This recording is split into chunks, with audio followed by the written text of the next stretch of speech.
Greetings, dear subscribers and casual listeners of my channel. When we were children, the Harry Potter universe felt like a magical refuge from the dullness of real life.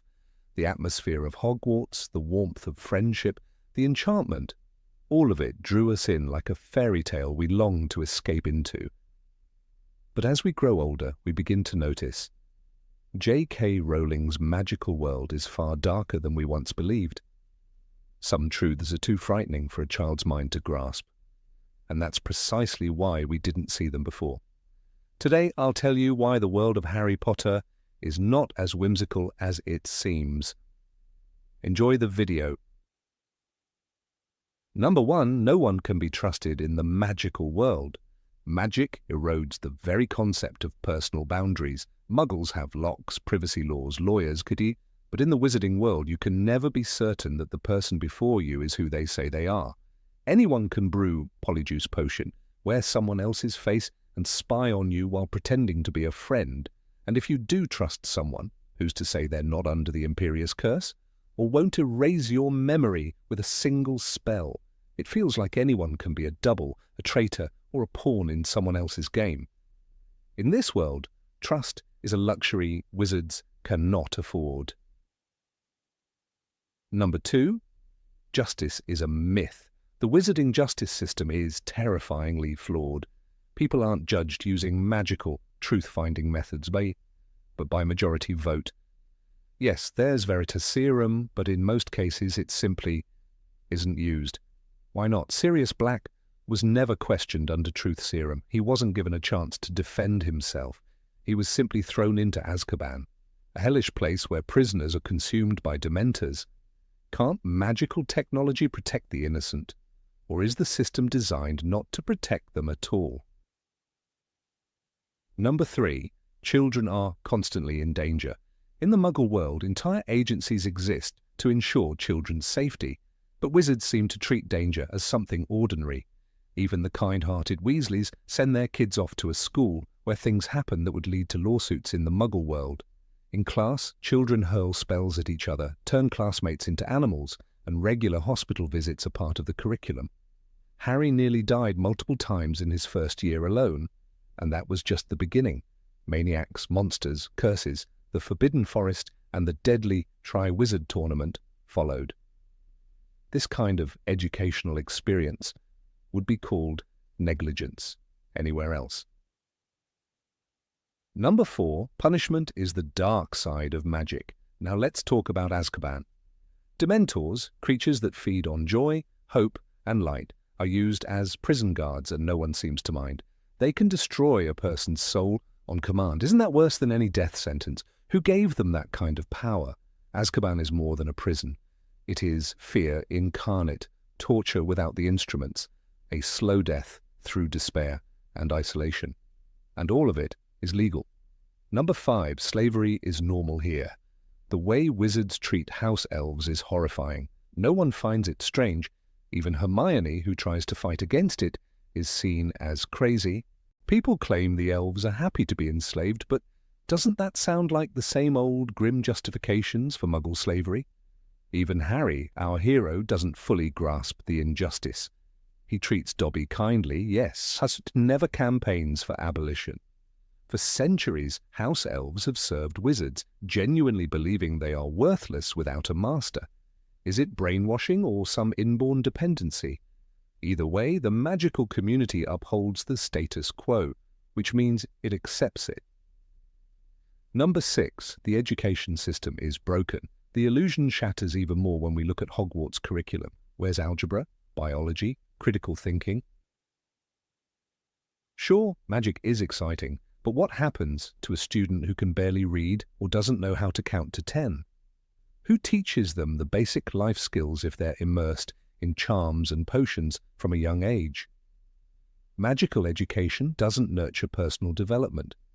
It resembles military training more than anything else. Learn to defend, attack, and hide. Is that really the kind of upbringing that makes people better? Number 7, love can be created or stolen. Love potions are among the darkest inventions of the wizarding world. They strip a person of free will, turning them into an object of someone else's desire, without consent without choice. The story of Merope Gaunt, Voldemort's mother, is tragic and chilling.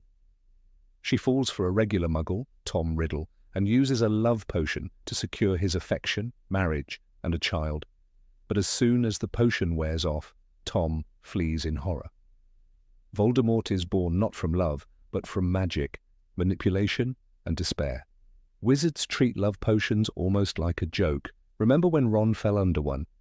But this is mind control, it's a crime, and yet you can casually buy them at a joke shop in Hogwarts. Number 8. Healing magic raises questions. Madame Pomfrey could regrow bones in a single night, yet she couldn't fix Harry's eyesight.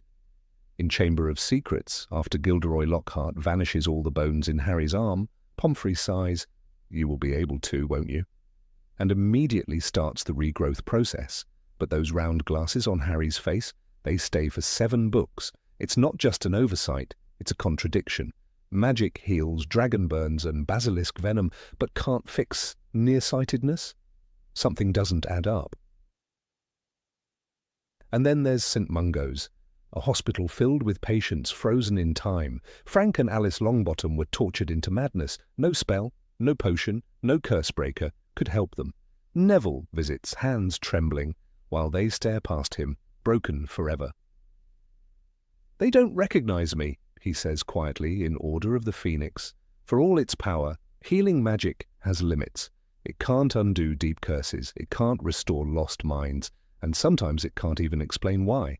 Number 9. The magical world is technologically backward. Wizards still send letters by owl, scratch essays with quills, and read wrinkled newspapers that can't be searched or stored.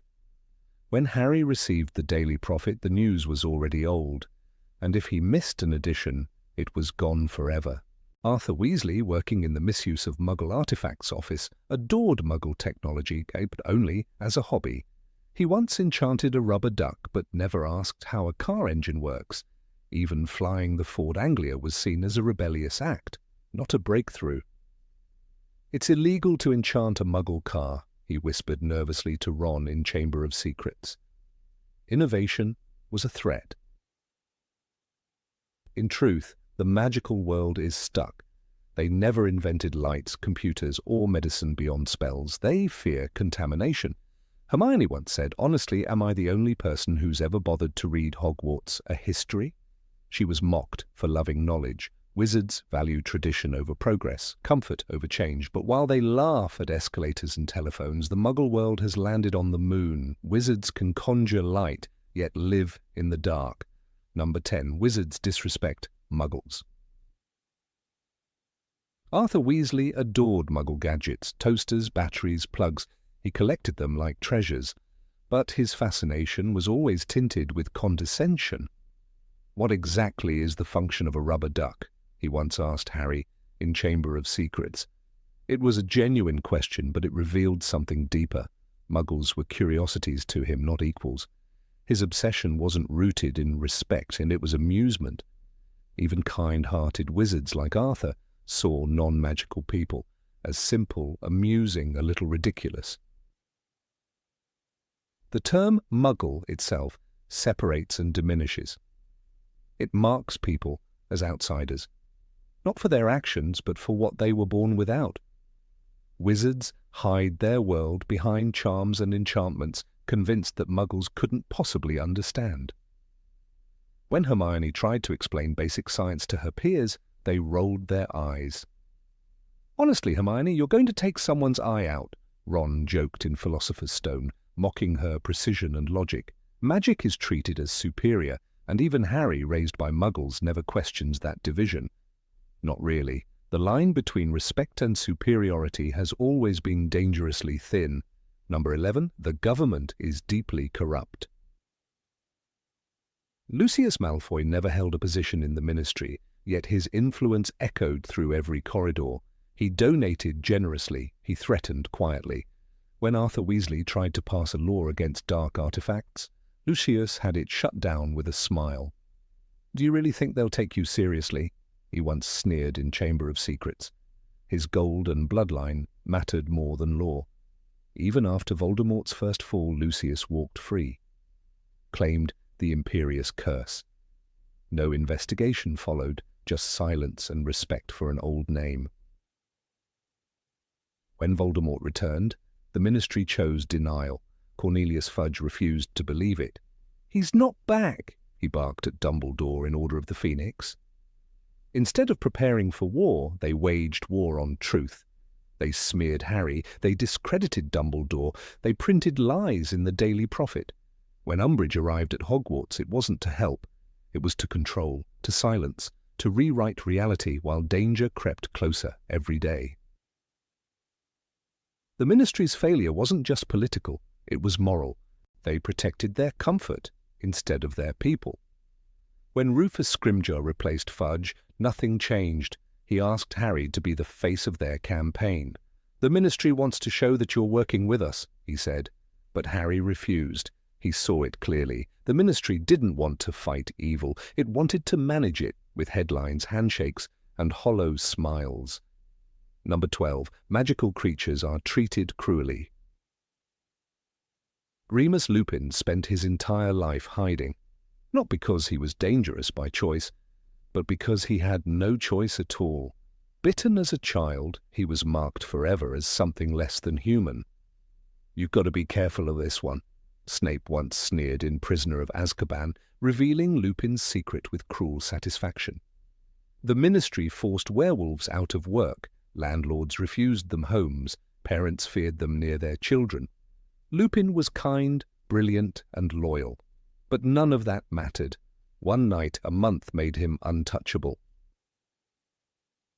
The centaurs of the Forbidden Forest are proud, ancient beings. They study the stars and speak in riddles. But when Umbridge entered their territory, she didn't see wisdom, only beasts. "Filthy half-breeds," she hissed, moments before they carried her away. Wizards like her treated intelligent creatures as threats to control or animals to cage. Firenze, the centaur who agreed to teach divination, was nearly cast out by his own kind.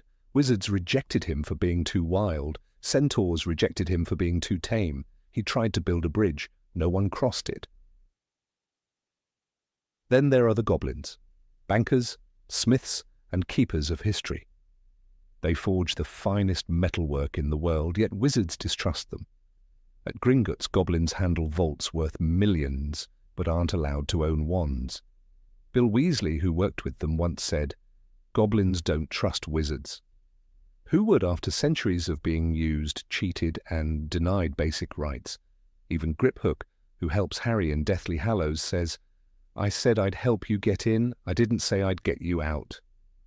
In the wizarding world, cruelty is tradition, and no creature escapes it. Number 13. Death and magic are too closely connected. At Hogwarts, death is not a quiet absence. It walks the halls. Children meet nearly headless Nick and the Bloody Baron as casually as they meet their professors. The ghosts are not memories or stories. They are fragments of lives that refuse to end. "I was afraid of death," Nick once told Harry in Order of the Phoenix. "I chose to remain behind." These aren't spirits offering comfort. They are echoes trapped between worlds. What does that teach a child? That death is not peace, but a half-life filled with regret and sorrow. There are darker lessons. Thestrals, skeletal, winged horses, only visible to those who've seen death, pull the Hogwarts carriages. First years, 11 years old, are exposed to creatures born of trauma. Harry sees them after Cedric's murder. Luna Lovegood sees them after her mother's fatal experiment. "You're just as sane as I am," she says dreamily. But there's nothing dreamy about a child who calmly speaks of death because she's already met it. In the wizarding world, death isn't hidden. It's displayed, normalized, even given shape. Magic doesn't stop at crossing death. It dismantles it. The Resurrection Stone, one of the Deathly Hallows, promises a way to summon the dead. But what returns is not life. When Harry uses it, he doesn't find warmth or relief. He finds shadows, echoes of James, Lily, Sirius, and Lupin. They cannot touch him. They cannot stay. "We are part of you," Sirius says, softly. It's haunting, not hopeful. The line between comfort and madness becomes thin when the dead are only a spell away. Number 14. The wizarding world is a closed society. In the wizarding world, stepping outside the norm is dangerous. Everyone who tries is met with suspicion or ridicule. When Hermione Granger launched SPW to fight for the rights of house elves, no one supported her. Even her closest friends, Ron and Harry, laughed at her. "You're nuts," Ron said flatly. "You've got the wrong idea, Hermione." The idea of challenging centuries-old traditions wasn't seen as brave, it was seen as delusional. The magical world may seem vibrant and free, but behind the spells and moving staircases lies a society that crushes dissent before it can speak. Hogwarts, the heart of magical Britain, is run more like a conservative stronghold than a school of open thought. Teachers like Professor Trelawney, though gifted with the rare ability of true prophecy, are constantly belittled. She is mocked by her peers and nearly fired by Dolores Umbridge simply because her methods don't fit the Ministry's definition of acceptable education. Hagrid, a kind-hearted half-giant with deep love for magical creatures, was also dismissed during Umbridge's rule, his crime being too different. "You're not qualified," she told him coldly, ignoring his experience and loyalty. In this world, nonconformity is a threat. There are no political parties in the magical world, no public debates, no newspapers outside of the heavily censored Daily Prophet. When Harry tried to warn people about Voldemort's return, the paper didn't just ignore him, it attacked him. "The Boy Who Lies" was the headline. Dissent wasn't tolerated, it was dismantled. Rita Skeeter, the only journalist bold enough to dig into scandals, had to do it illegally, animagusing into a beetle to avoid detection. Truth had to hide in shadows, while official lies shouted from the front page. Even Dumbledore, the most powerful wizard in the world, wasn't immune. When he opposed the Ministry, he was removed from Hogwarts and hunted by his own government. "You seem to be labouring under the delusion that I am going to, what is the phrase, come quietly," he said, moments before vanishing from Fudge's grasp. That moment wasn't triumph, it was tragedy. It showed that even the wisest, even the kindest, can be pushed aside if they refuse to obey. The magical world doesn't evolve, it protects itself from change like a creature afraid of the light. Number 15, laws can be broken without consequences. It begins innocently, as most uncomfortable truths do. A child reads Harry Potter and the Philosopher's Stone, dazzled by floating candles, enchanted ceilings, and a castle full of possibility. Hogwarts seems like a fair place where rules exist to protect young witches and wizards, where order is upheld and where the Ministry of Magic watches carefully from above to ensure everything stays in line. But as the reader grows older, returning to the series with sharper eyes and deeper understanding, a troubling realization begins to form, one that doesn't come with the swish of a wand or the rustle of an invisibility cloak. The realization is this: the laws of the wizarding world are not laws at all. They are suggestions, and their enforcement depends almost entirely on who you are. It becomes apparent as early as Harry's first year. He and Ron steal a flying car in the Chamber of Secrets, crash it into the Whomping Willow, and risk the lives of students and muggles alike. They are not expelled. Instead, they are given detention. Professor McGonagall is furious but ultimately lenient. "You were seen," she says with disappointment, but no expulsion follows. Contrast that with what happens to other students who break the rules. In Order of the Phoenix, a boy named Mundungus Fletcher is banned from the Hogwarts grounds for trying to peddle stolen cauldrons, yet his actions, while illegal, did not put lives in danger the way the flying car did. His punishment is permanent. Ron and Harry's is temporary and symbolic. Throughout the series, Harry regularly breaks school rules and wizarding laws, entering the Forbidden Forest using illegal spells, forming a secret army, and even possessing a Marauders map that openly displays every person in the castle, a clear violation of privacy laws. But the reaction is always the same: admiration, leniency, or at worst, momentary punishment quickly revoked. In Prisoner of Azkaban, Harry blows up Aunt Marge in a fit of rage, violating the decree for the reasonable restriction of underage sorcery. He expects punishment. Instead, Cornelius Fudge welcomes him to the leaky cauldron and provides a room, nervously brushing off the entire incident. Accidents happen, Fudge says, but had it been Draco Malfoy or even a nameless Muggle-born child, the outcome would likely be different. Dumbledore himself, a man revered for his wisdom and compassion, often operates above the law. He sends Harry back to the Dursleys year after year, despite knowing they are emotionally abusive. He withholds vital information about Harry's connection to Voldemort until it is almost too late. In The Half-Blood Prince, Dumbledore allows Severus Snape to kill him in a prearranged plan, fully aware that this act could empower Snape and confuse the Order. When asked why he trusts Snape, Dumbledore simply says, "I trust Severus Snape." No evidence, no oversight, just personal judgment. In a world with rules, that isn't how justice should function. There is an illusion of structure in the wizarding world upheld by names like the Wizengamot, the Department of Magical Law Enforcement, and the Office for the Improper Use of Magic, but all these bodies are shown to be either incompetent or deeply corrupt. In Order of the Phoenix, Harry is dragged before a full court for using a Patronus charm to defend himself and his cousin from Dementors. He is only 14, yet the court is prepared to sentence him to expulsion or worse. It is only Dumbledore's intervention that saves him.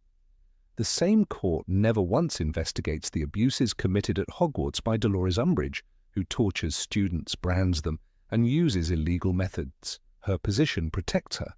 The law remains silent. Even within Hogwarts, the rule of law is elastic. In Goblet of Fire, the Triwizard Tournament is governed by a magical contract that supposedly cannot be broken. Harry's name is entered fraudulently, yet he is forced to compete. He has no choice, says Barty Crouch, Sr. sternly. But this isn't a magical law, it's a rule enforced by tradition, one that could surely be re-examined with proper authority. No such re-examination takes place. The contract stands. A 14-year-old boy is sent to face dragons and mermaids and the darkest wizard of the age because no one has the courage to say no. The law bows to spectacle.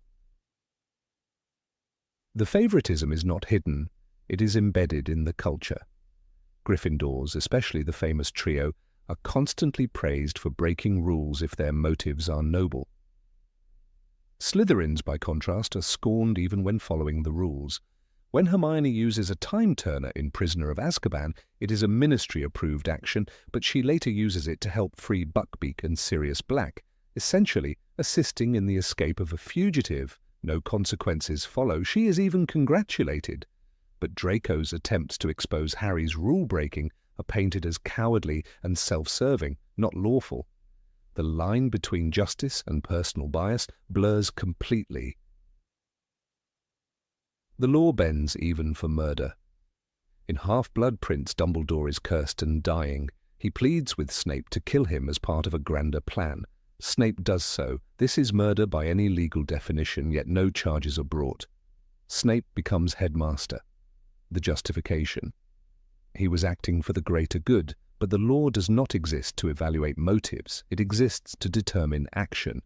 If killing is legal under certain conditions, those conditions must be clear and consistent. In the wizarding world, they are not. They are situational, malleable, and utterly dependent on who is doing the killing. The worst offenders, ironically, are sometimes the most beloved. Fred and George Weasley commit theft, create dangerous magical products, and wreak havoc on school property. They abandon school entirely and are applauded for it. "Give her hell from us, Peeves," George says in Order of the Phoenix, rallying the ghosts into a student rebellion. No adult intervenes. The law stays silent because the chaos is seen as righteous. Meanwhile, students who obey Umbridge's cruel regime are ridiculed and punished socially. The moral message becomes clear. Laws are tools of power, and power favors the charismatic. Number 16. No one cares about mental health. Of all the magical wonders the wizarding world has to offer, flying broomsticks, talking portraits, shimmering patronuses, perhaps the most haunting aspect is not what's visible, but what remains unspoken. As children, readers are drawn to the enchantment. As adults, they begin to notice the silence that follows grief, trauma, and mental torment. This silence becomes deafening when we revisit the stories with the eyes of maturity and realize that no one, not one single adult, ever truly addresses the psychological wounds of the children entrusted to their care, not Harry's, not Neville's, not even their own. The wizarding world dazzles, but beneath its glow, emotional pain is ignored, neglected, even punished. Harry Potter begins his story as an abused child, locked in a cupboard, fed scraps, screamed at and belittled for existing. When Hagrid bursts through the door to tell him he's a wizard, it is a moment of liberation, but not healing.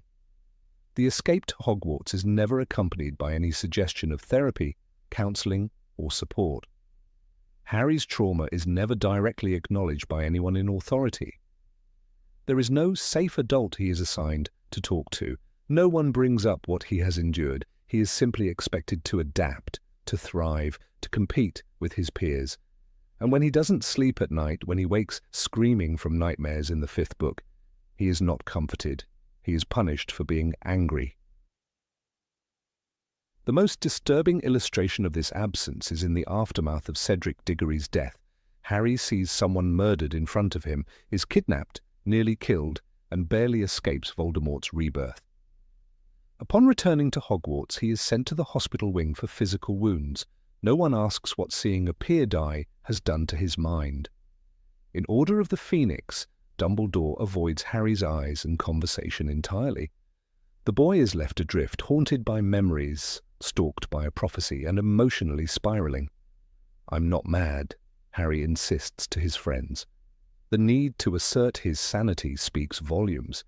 He is terrified not just of what he saw, but of being abandoned in it. Neville Longbottom suffers a quieter but no less devastating fate. His parents, Frank and Alice, were tortured into insanity with the Cruciatus curse. They are alive but gone, permanent residents of St. Mungo's Hospital. Neville visits them, gives them candy, is met with vacant stares, and then he returns to school where no one shields him from ridicule, from Draco Malfoy's jeers, from Snape's scorn. His trauma is public knowledge, and yet it is never treated with dignity. Augusta Longbottom demands he uphold the family name. His teachers ignore his struggle. In Order of the Phoenix, when Harry stumbles upon Neville visiting his parents, it is clear that Neville never chose to tell anyone. "They didn't want me to be ashamed of them," he says. The fact that shame even entered his mind reflects the culture he's grown up in. Remus Lupin, a figure of wisdom and quiet strength, is himself a man burdened by self-hatred. Turned into a werewolf as a child, he is forced into isolation, poverty, and secrecy. He accepts this with tragic resignation. His return to Hogwarts as a professor in Prisoner of Azkaban shows us someone gentle and understanding, yet still living in the margins. When his condition is discovered, he resigns without protest. No one fights for his inclusion. No one questions why a victim must be punished. And Lupin himself believes he deserves exile. It is perhaps the clearest evidence that in the wizarding world, psychological suffering is internalized and hidden, not treated. Then there is Luna Lovegood. Odd, dreamy, and ruthlessly bullied by her peers, Luna becomes a symbol of quiet resistance. Her mother died in a magical experiment gone wrong. Her father is eccentric. She is called loony to her face. Her belongings are stolen, yet her strength is often mistaken for indifference. No teacher ever steps in. No one intervenes. In Half-Blood Prince, she admits, "It's okay, I don't mind." But she should have been protected. Luna, like so many others, survives by retreating inward, crafting a world of her own because the one outside is cruel and careless. Dementors are the most literal manifestation of depression in the series, soulless creatures that feed on happiness, leaving victims in despair. When Harry is attacked by one at 13, he is exposed to the sound of his mother dying. This is not merely fear, it is reliving trauma, yet after the attack the Ministry sues him for defending himself. Hogwarts responds by hiring a new defense against the dark arts teacher, but no one explores the deeper consequence. In Prisoner of Azkaban, Lupin teaches Harry the Patronus charm, essentially giving him a weapon to suppress the effects. But it is still just that, a defense mechanism, a spell, not a healing. Harry is taught to fight off his trauma, not face it. Sirius Black, once a symbol of hope, is another casualty. Imprisoned in Azkaban for 12 years for a crime he didn't commit, Sirius returns damaged, volatile, emotionally unstable. He clings to Harry not just out of affection, but out of desperation. He has no purpose, no support system, no reintegration into society. He lives in the house he despises, haunted by the past. "I'm not proud of it," he says of his family's legacy, yet he is trapped by it. His mood swings, recklessness, and eventual death are not just tragic, they are inevitable. He was broken long before he fell through the veil. Number 17. Magic is a weapon without limits. Of all the things that grow darker with age in the world of Harry Potter, the true nature of magic might be the most disturbing. As children, we dreamed of wand-waving enchantments and floating candles. As adults, we see something far more ominous, magic as a weapon, one of unimaginable power, and worse, one without control. In J.K. Rowling's universe, a wand is not just a tool, it is a loaded gun placed in the hand of an 11-year-old. And unlike the Muggle world, where firearms are strictly regulated, monitored, and controlled, there are no licenses for wands, no background checks, no ethical training. A child steps off the Hogwarts Express and into a life where they are authorized, and indeed encouraged, to wield forces capable of torture, death, and psychological manipulation. Consider Draco Malfoy, a boy introduced to us as a pompous, privileged bully. By his 6th year, he is standing in the shadows of the Room of Requirement, attempting to fix a cursed cabinet that will let Death Eaters enter Hogwarts. He is not yet of age, he is not licensed, he is not fully trained. And yet he holds a wand capable of death in his hand. No one has evaluated his mental state, no one has prepared him for the responsibility that comes with such destructive potential. And yet here he is, given free rein to wield what is, essentially, a weapon of war. In any other world, Draco would be under surveillance, his access to power restricted. In the wizarding world, he's just another student with a wand. The Cruciatus Curse, one of the 3 unforgivable curses, is a spell that causes unimaginable pain. It is illegal, yes, but not inaccessible. Bellatrix Lestrange famously uses it on Hermione in Harry Potter and the Deathly Hallows. Barty Crouch Jr., masquerading as Mad Eye Moody, teaches it to a classroom of 4th-year students. And then there is Harry himself, who uses it on Amicus Carrow in the Deathly Hallows. "I see what Bellatrix meant," he says.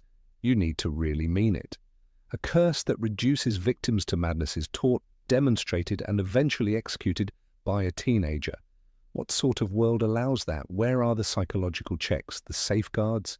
Instead, the curse lives inside Harry's head, ready to be used when the moment demands it.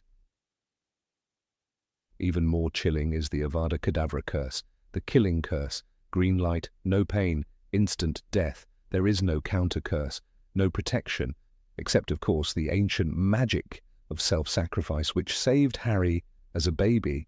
But how many other children are so lucky?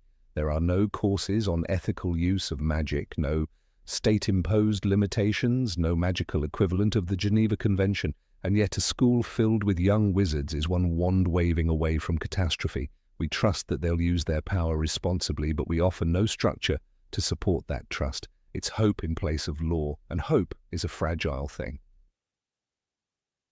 Polyjuice Potion allows you to take on someone else's physical appearance, down to their voice and fingerprints. The implications are staggering. Identity theft, fraud, unauthorized surveillance, all made possible by a simple potion. In the Chamber of Secrets, 11-year-old students brew it in a bathroom. No permit, no teacher, no law enforcement. Imagine if a group of middle schoolers hacked a government ID system. That's the equivalent. Hermione even steals ingredients from Snape's private stores. When caught, they receive a scolding. In the real world, this would trigger a national security alert. In the magical world, it's just kids being kids. And then there is the imperious curse, the ability to control another person's will entirely. In Goblet of Fire, Barty Crouch Jr., still under the guise of Moody, uses it on students. "You've got to throw off the curse," he barks while making a child dance like a puppet. The spell is illegal, of course, but it's not inaccessible. It's not restricted by law or magical barrier.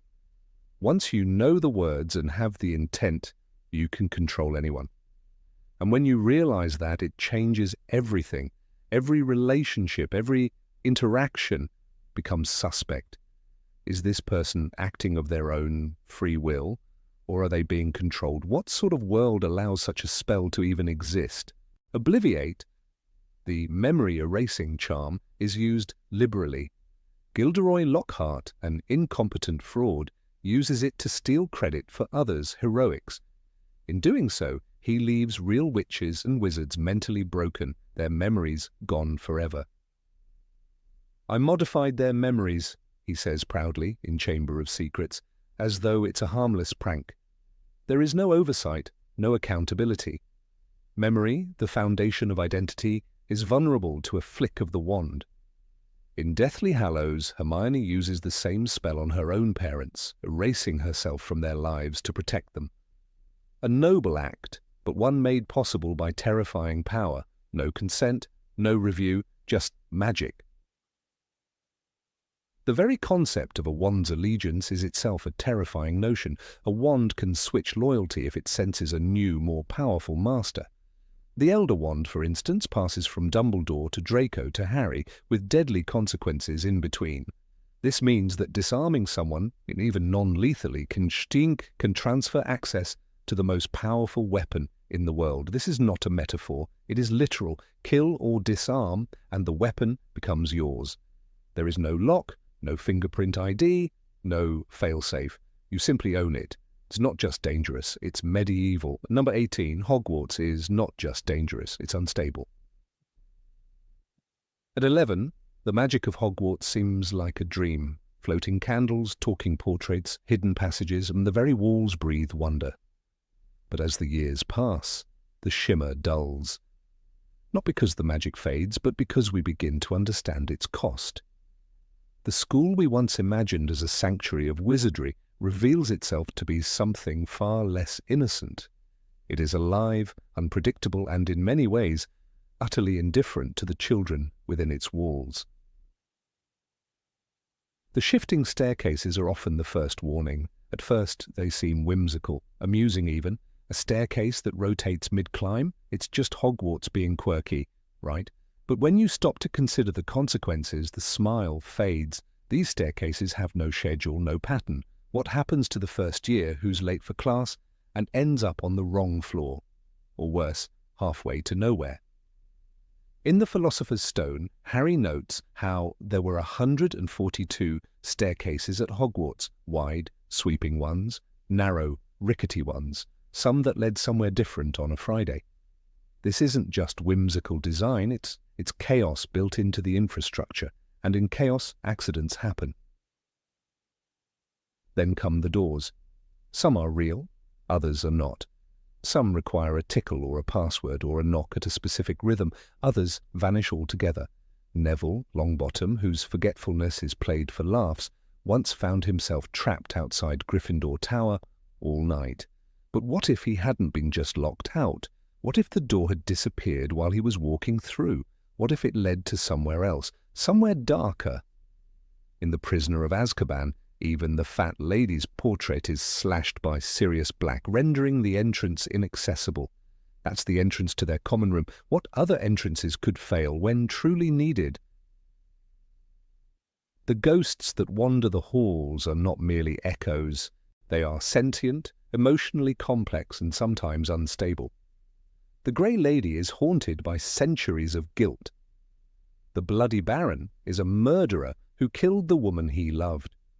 Peeves, though not a ghost, is a poltergeist that thrives on chaos and has terrorized generations of students. He drops objects, scares students, and disobeys teachers. During the Battle of Hogwarts, he becomes a weapon, useful only because the stakes are already life and death. But before that, he's simply dangerous. The books paint him as comic relief, but the reality of a chaotic, invisible force terrorizing children with no meaningful consequence is chilling. Then there's the Forbidden Forest, a place that no student should ever be near, let alone enter. Yet it is used repeatedly as a form of punishment. In the Philosopher's Stone, Harry and Draco, 11-year-olds, are sent into the forest at night to search for a wounded creature alongside Hagrid. They encounter a centaur, yes, but also something far worse, a shadowy figure drinking unicorn blood, later revealed to be Voldemort himself. That's a creature even adult wizards fear, and yet 2 children were almost handed to him like bait. And what exactly does forbidden mean if it is accessed this casually? The third floor corridor in the Philosopher's Stone is famously out of bounds to anyone who does not wish to die a very painful death. That line is delivered by Dumbledore himself, the very headmaster trusted to safeguard the school.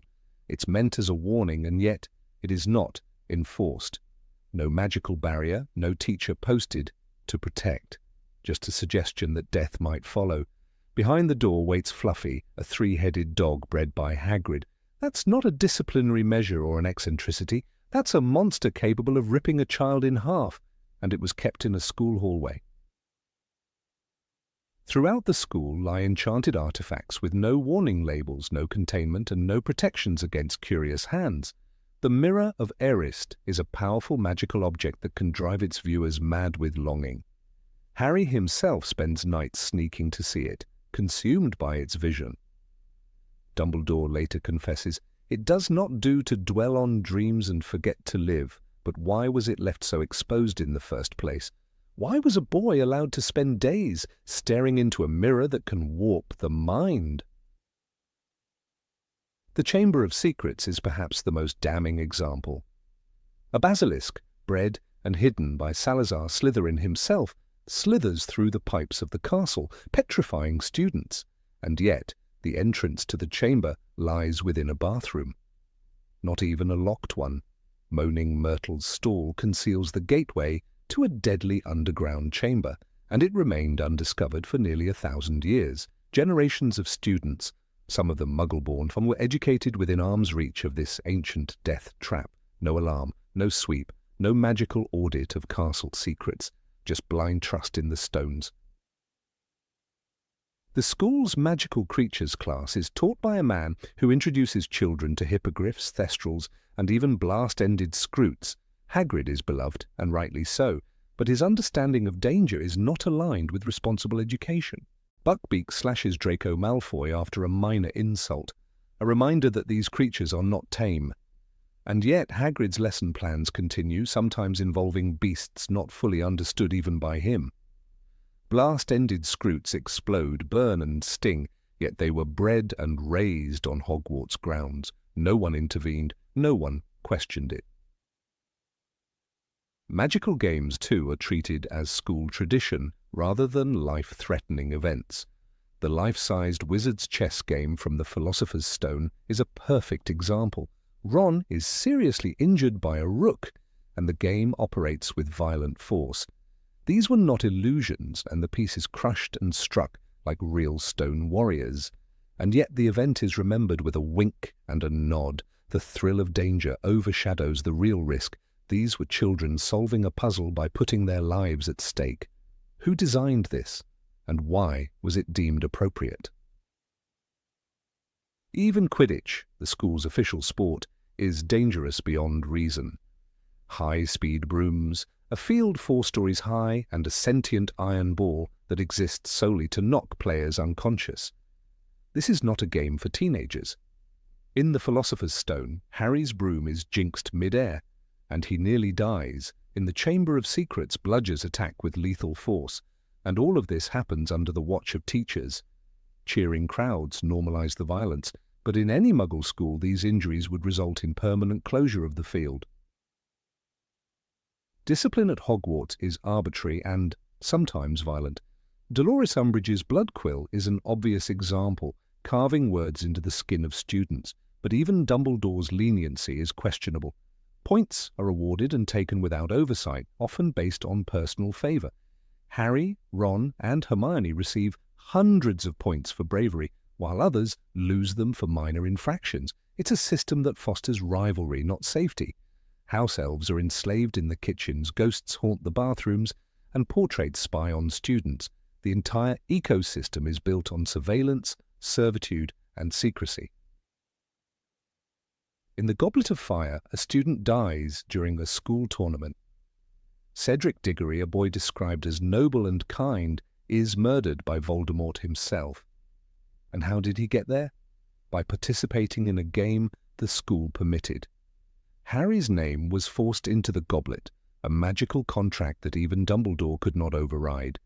And so, a 14-year-old boy was forced to compete in deadly challenges because the rules would not bend. A dragon, a lake full of merpeople, a graveyard soaked in blood. This wasn't education, it was sacrifice. The Room of Requirement, another living part of the castle, provides whatever one needs, but it too operates without oversight. It holds secret gatherings, dangerous artifacts, and eventually becomes a hiding place during wartime. But before that, it is used by students for unsupervised duels, secret societies, and personal obsession. It provides what is asked, but not necessarily what is safe. Draco Malfoy uses it to build a vanishing cabinet that lets Death Eaters enter the school. That's not a misuse of magic. That's a school failing to understand its own walls. And what of the Time Turner? Hermione is given a device that lets her alter time itself, not for world-saving missions, but for attending extra classes. That kind of magic is dangerous enough to break reality, yet it is placed in the hands of a 13-year-old. Dumbledore approves it. The Ministry signs off. The rules of time travel are vague, terrifying, and irreversible, but the story treats it as an academic privilege. And when time loops are used to save lives, it becomes clear how fragile the timeline is and how little protection surrounds it. The school is under near constant threat from outside forces. In the Half-Blood Prince, Death Eaters invade the grounds. In the Order of the Phoenix, the Ministry attempts a hostile takeover. In the Chamber of Secrets, the heir of Slytherin wages war from within. And through it all, the students are expected to carry on. Exams are held, feasts are thrown. The House Cup is awarded. There is no true pause, no reflection on what these children endure.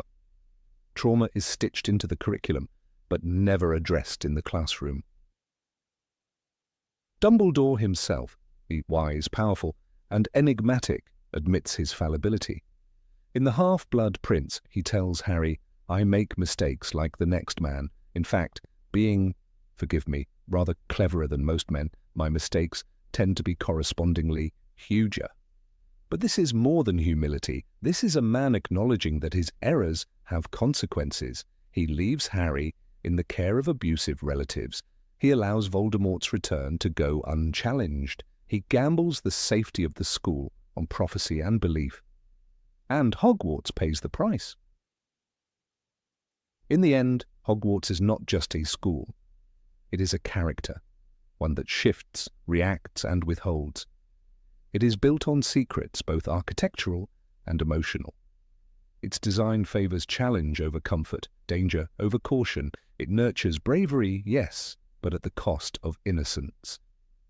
And the older you get, the more you realize the magic that enchanted you as a child is the same magic that could have killed you.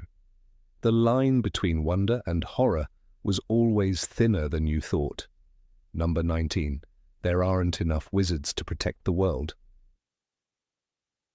When you're young, the wizarding world feels like an endless frontier of magic and mystery.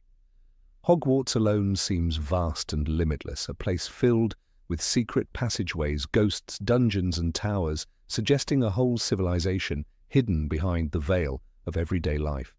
The Ministry of Magic, the magical creatures, the international Quidditch teams, all of it builds an illusion of a thriving, expansive world.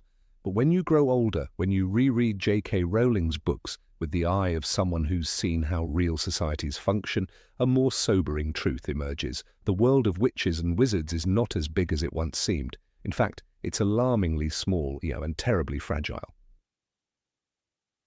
In Harry Potter and the Philosopher's Stone, we hear Professor McGonagall refer to you-know-who as the darkest wizard of all time. Yet when Voldemort returns, the full mobilization against him seems pitifully modest. The Order of the Phoenix, essentially a small group of concerned friends and family, is portrayed as the main line of resistance.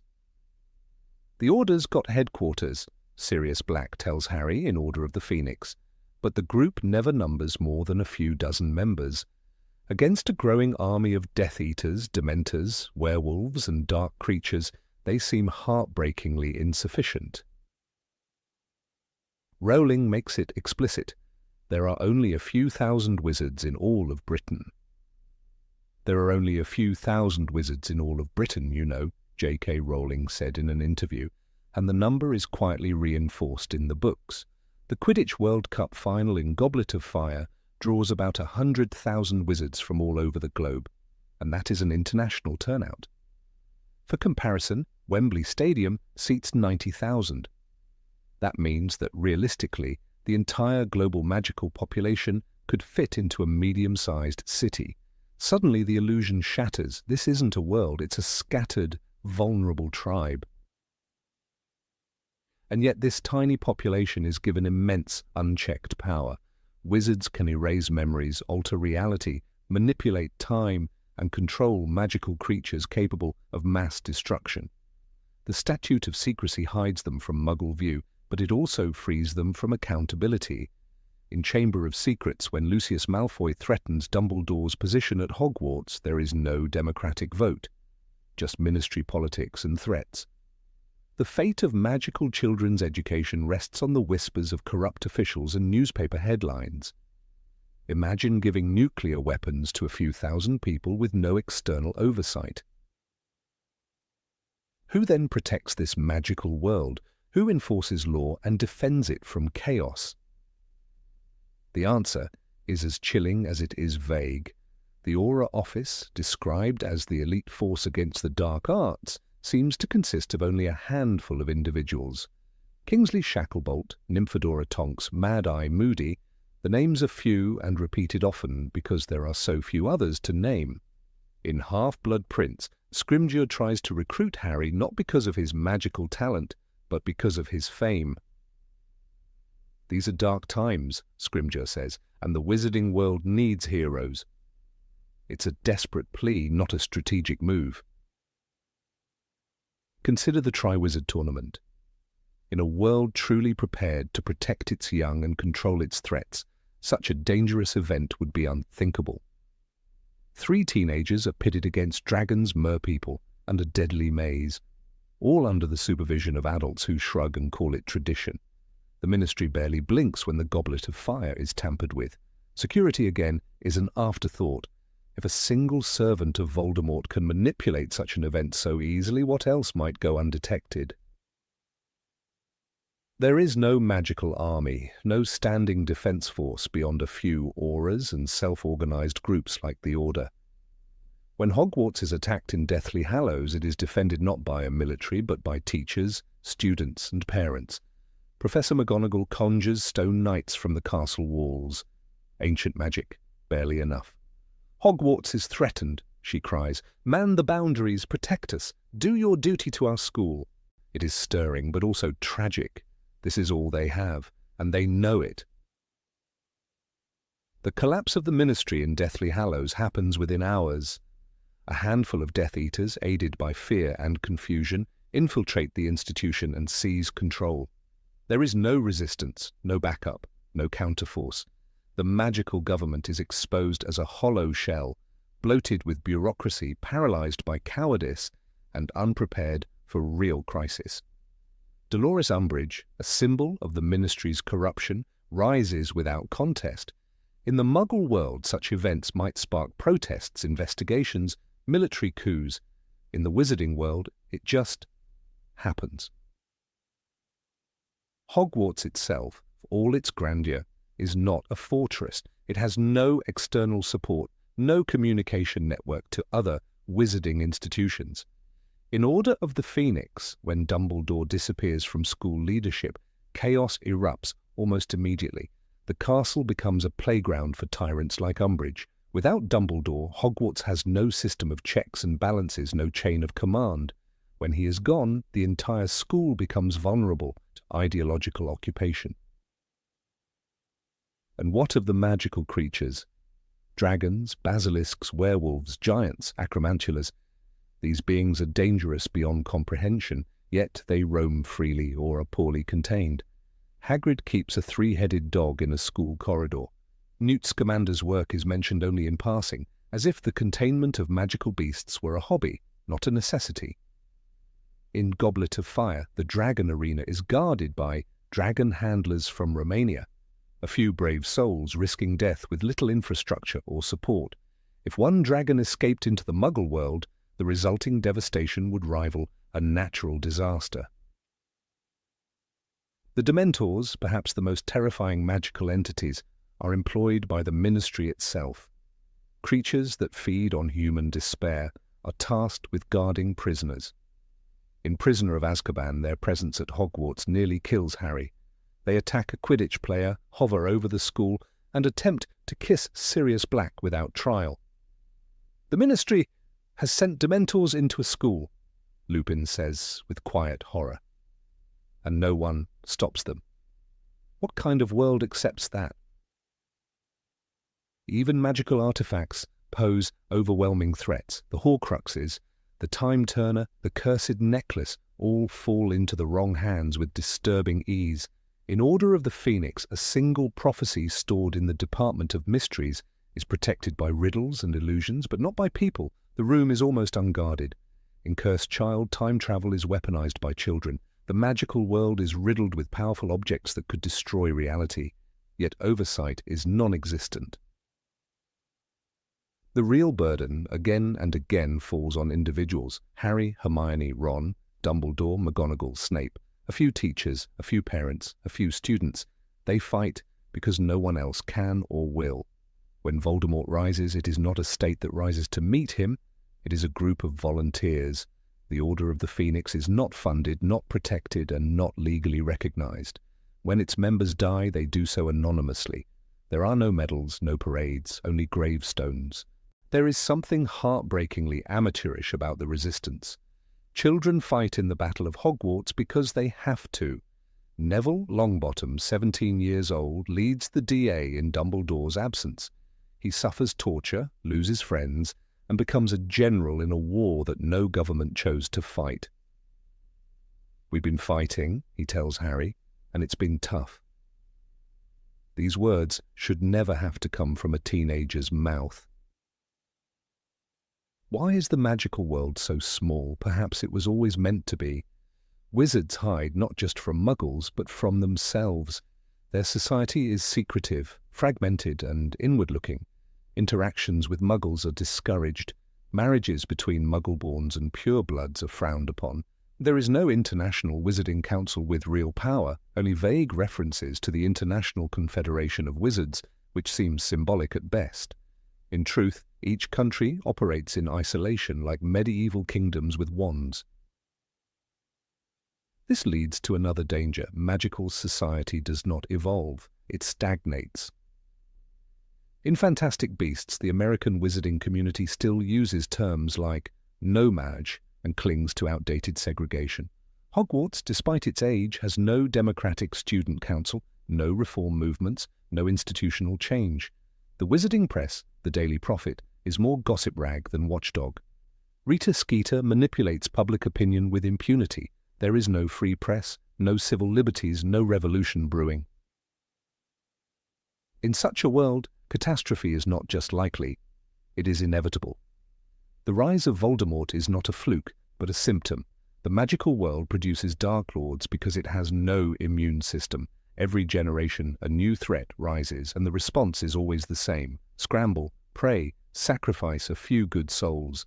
Then forget. There is no rebuilding, no commissions, no systemic reform. After Voldemort's fall, the books end. We are left to assume everything goes back to normal until it doesn't. The most terrifying truth of all is that if something worse than Voldemort were to rise, something more organized, more patient, more global, there would be no one to stop it. The magical world has no NATO, no United Nations, no magical Red Cross. It has no satellite surveillance, no epidemiology, no global database. It has wands and loyalty and courage, and that's all. In peacetime, this seems charming. In crisis, it seems like a death sentence. The world of magic, for all its wonder, is an empire of glass, beautiful, enchanting, ancient, but brittle. It survives not through strength, but through luck and secrecy. And luck, as every grown-up knows, eventually runs out. Number 20, wizards can't survive in the Muggle world. When Harry Potter first stepped into the wizarding world, it felt like a dream. Diagon Alley burst with wonders, moving staircases charmed the senses, and spells turned the mundane into the magical. But what once seemed like enchanting eccentricity takes on a darker tone with age. The more one peers beyond the glittering charm, the more the cracks begin to show. There is something deeply unsettling about how out of touch wizards are with the non-magical world. Their ignorance is not quaint. It is dangerous. As children, we admired their spells. As adults, we begin to ask a harder question: what happens when the spell breaks? Take Arthur Weasley, the Ministry's expert on Muggle artifact. He adores Muggle inventions, yet after decades of study he cannot pronounce electricity correctly. He calls it eccultricity. He doesn't understand how buses work. He thinks rubber ducks are sources of mystery. What exactly is the function of a rubber duck? He once asked, with genuine puzzlement. This is not a man who just hasn't had time to study. This is someone embedded in a culture that has chosen not to understand the world beyond it. And Arthur is supposed to be the best informed among them. Wizards live in physical proximity to Muggles, but they might as well be from different planets. Consider the entrance to the Ministry of Magic, a broken-down red telephone booth hidden in plain sight. To gain access, a wizard must dial a number. But how many wizards even understand how phones work? In Order of the Phoenix, Mr. Weasley treats the telephone like a ticking bomb, struggling to use it while trying to contact the Dursleys. This isn't mere incompetence, it's institutionalized separation. Wizards have avoided modernity so thoroughly that basic survival tools in the Muggle world are alien to them. When Hermione Granger visits her parents, both Muggle dentists, there is no mention of her teaching her classmates how to blend in. One would expect that Hogwarts, a school meant to educate young minds, would include even a basic course on Muggle life, if only for self-preservation. But it doesn't. Instead, the curriculum prioritizes divination and care of magical creatures over basic civic knowledge like understanding bank loans, emergency services, or healthcare systems. A Hogwarts graduate might know how to transfigure a teacup into a tortoise, but could they use an ATM? The wizarding world has its own institutions, Gringotts for banking, St. Mungo's for health, the Ministry for governance. But all of these exist in isolation, invisible and irrelevant to the systems that operate the rest of the planet. The magical community is self-contained and self-deluded, believing itself superior while depending on secrecy for survival. In The Half-Blood Prince, Dumbledore confesses to Harry that the international statute of secrecy, while necessary, is also a prison. We wizards have always looked down upon Muggles. The only reason we have not ruled them is because we are outnumbered. That quote, spoken so quietly, reveals a terrifying truth. Wizards are not just out of touch, they are vulnerable. There is no greater example of this than the inability of wizards to function when magic is stripped away. In Deathly Hallows, when Harry, Ron, and Hermione are forced to survive on the run, they struggle even with magical tools. When the Trace and Taboo curses limit their spellwork, their ability to function diminishes rapidly. They camp in forests, rely on enchanted tents, and avoid cities, not because of tactical brilliance, but because they wouldn't survive in a London hotel. Hermione, the most muggle-adjacent of them all, barely manages with her enchanted handbag. The average wizard wouldn't last a week. This becomes even clearer when observing wizard-born children raised in Muggle families. Take Dean Thomas, raised by a Muggle mother. He understands football, television, and public transit. His transition into Hogwarts life is one of expansion, not replacement. But the reverse is rarely true. Wizards raised in magical households rarely adopt Muggle habits. They don't watch the news, they don't read Muggle literature, they don't participate in elections, they don't even possess identification documents. If a magical catastrophe required a wizard to go into hiding in a non-magical city, they wouldn't just be confused, they'd be helpless. Isolation is not the same as protection. The magical world often justifies its ignorance by claiming it's necessary for secrecy, but secrecy should not be an excuse for illiteracy. In Goblet of Fire, when the Quidditch World Cup hosts Muggle spectators, the Ministry resorts to memory charms rather than establishing real coexistence. That's the entire strategy. Erase, avoid, forget. The wizards don't attempt understanding, they cast spells to make the problem disappear. It's as if a man who cannot swim insists on living in a boat, convinced the ocean will never leak. Even magical communication is stuck in the past. Owls deliver letters. Newspapers are enchanted with moving pictures, but still rely on print. No one sends emails, no one uses GPS. Magical folk walk the same cobbled streets they did a century ago, and celebrate their backwardness as tradition. When Sirius Black escapes Azkaban, the Ministry floods the Muggle world with Dementors rather than utilizing surveillance, modern tracking, or interagency cooperation. This is not magic versus science, it's delusion versus preparedness. The blindness extends to emergency systems. There is no wizarding equivalent of the fire brigade, the ambulance, or 911. Injuries are handled by magical healers. But what if you are unconscious and alone? What if you are in a Muggle area and your wand is broken? The magical world lacks contingency. It assumes magic will always be available. When Dobby is fatally wounded in Deathly Hallows, the characters can only rely on their own limited magical medical knowledge. There's no central dispatch, no hospital helicopter, no plan. It's a system built on optimism rather than resilience. There are no wizarding therapists, no counselors, no emergency hotlines. Hogwarts sees death, war, and child abuse and offers no psychological support. When Harry is repeatedly attacked by Dementors and suffers from PTSD-like symptoms, no one recommends therapy. They offer chocolate. Lupin means well, but the system is absent. If a student like Neville Longbottom, raised by a traumatized grandmother and living with the memory of parents tortured into madness, needed counseling, it was not available. In the Muggle world, such a gap would be unthinkable. Money, too, reveals this broken isolation. Wizards operate with galleons, sickles, and nuts, a currency so unwieldy it borders on absurdity. No credit cards, no banking apps, no wire transfers.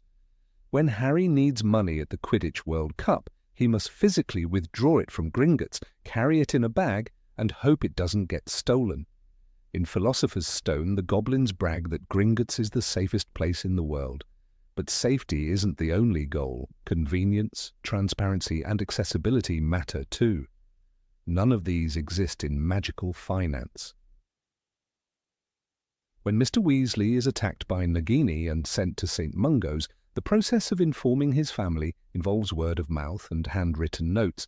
There is no central notification system, no automated updates, no patient portal. The family sits around hoping someone will remember to tell them how he's doing. In Order of the Phoenix, Harry learns about the attack through a vision, not a phone call. This is not a functioning health system. It's medieval guesswork laced with potions and hope. Education in the magical world is equally alarming. There is no accreditation, no standard exams beyond OWLs and NEWTs, and no formal teacher training. Gilderoy Lockhart, a fraud, becomes a professor. Dolores Umbridge, a sadist, is appointed by the ministry. Hagrid, though kind, teaches dangerous creatures with little oversight. If Hogwarts is the best wizarding school in Britain, what are the others like? There are no muggle-born curriculum advisors, no mandatory courses on world history, ethics, or law. The system breeds insularity, not enlightenment. Children are sent to Hogwarts at 11 and isolated from muggle knowledge for years. They return during summers, but few seem interested in the muggle world once they've tasted magic. Even Hermione, the brightest student of her age, never brings a calculator to class. Ron is shocked when she mentions using a pen. In Prisoner of Azkaban, Ron asks, "Why would anyone need to write with something that leaks ink everywhere?" His scorn reveals the wider attitude. Muggle tools are not just unfamiliar, they are inferior. Wizards do not vote in Muggle elections. They do not serve on juries. They don't even pay taxes. If the ministry collapses or if magical resources run out, there is no backup. Wizards cannot plug into Muggle systems because they never learned how. That's not independence. That's fragility. The magical world believes it is powerful because it can levitate a feather. But can it feed its people in a drought? Can it negotiate a trade deal? Can it treat a pandemic? The COVID-19 crisis would have obliterated wizarding society, not because they lack spells, but because they lack structure. The Daily Prophet spreads misinformation and propaganda with impunity. There is no freedom of the press, no watchdogs, no public accountability. When Rita Skeeter publishes lies, there is no lawsuit, no journalistic code, no editor. It's a free-for-all controlled by the ministry. Truth in the magical world is determined not by fact, but by power. In Order of the Phoenix, Harry is smeared as a lunatic because the truth is politically inconvenient. The system is not just out of date, it is corrupt. A wizard alone in a muggle world is like a fish on land. Stripped of a wand, what can they do? Cook a meal, drive a car, read the news? Wizards do not farm, manufacture, or trade with muggles. They import nothing, export nothing, and refuse to engage. It is a society resting on the shoulders of a few magical creatures and goblin banks. It is not sustainable, it is a bubble, and bubbles burst. Wizards are not aliens because they were born different. They are aliens because they chose to be. Their world, so beautiful and bright in childhood, now resembles a cloistered cult. Romantic, yes, but troublingly ill-equipped to survive beyond its enchanted gates. When the magic ends, and it always does, what will be left? Not knowledge, not skills, just the echo of a forgotten spell and a world that never learned how to live without it. Number 21. Curses can be inherited. There is something deeply unsettling about the Gaunt family home. Long before Dumbledore and Harry stood in that rotting shack on the outskirts of Little Hangleton, the curse had already festered in its walls. Generations of bloodline obsession, cruelty, and mental decay had soaked into the very floorboards.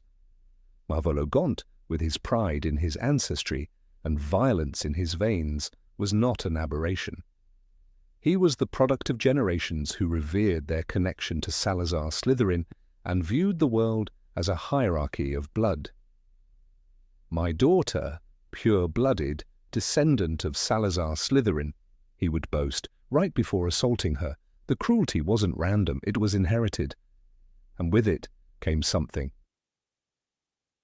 worse, a shadow passed from parent to child, not visible but always felt, like a cold hand on the soul.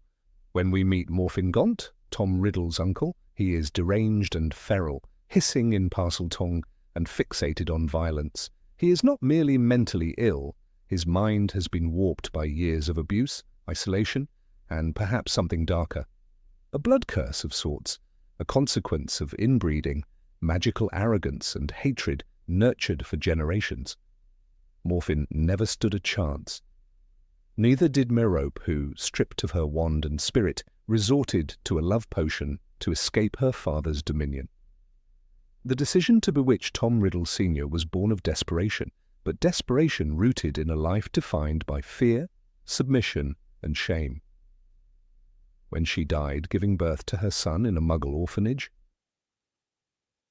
the curse did not die with her. It was reborn in Tom. Tom Riddle was never simply a boy with talent and a dark mind. From the beginning, there was an unnatural coldness in him, a detachment, an ease with cruelty. Mrs. Cole, the matron of the orphanage, noticed it even before magic fully awakened in him. "He scares the other children," she said, recalling how rabbits ended up dead and furniture mysteriously broken. This wasn't just a troubled child lashing out. This was a child born of sorrow and silence, carrying the echoes of ancient madness. The same blood that sang in Morfin's madness and Marvelo's cruelty ran cold through Tom's veins.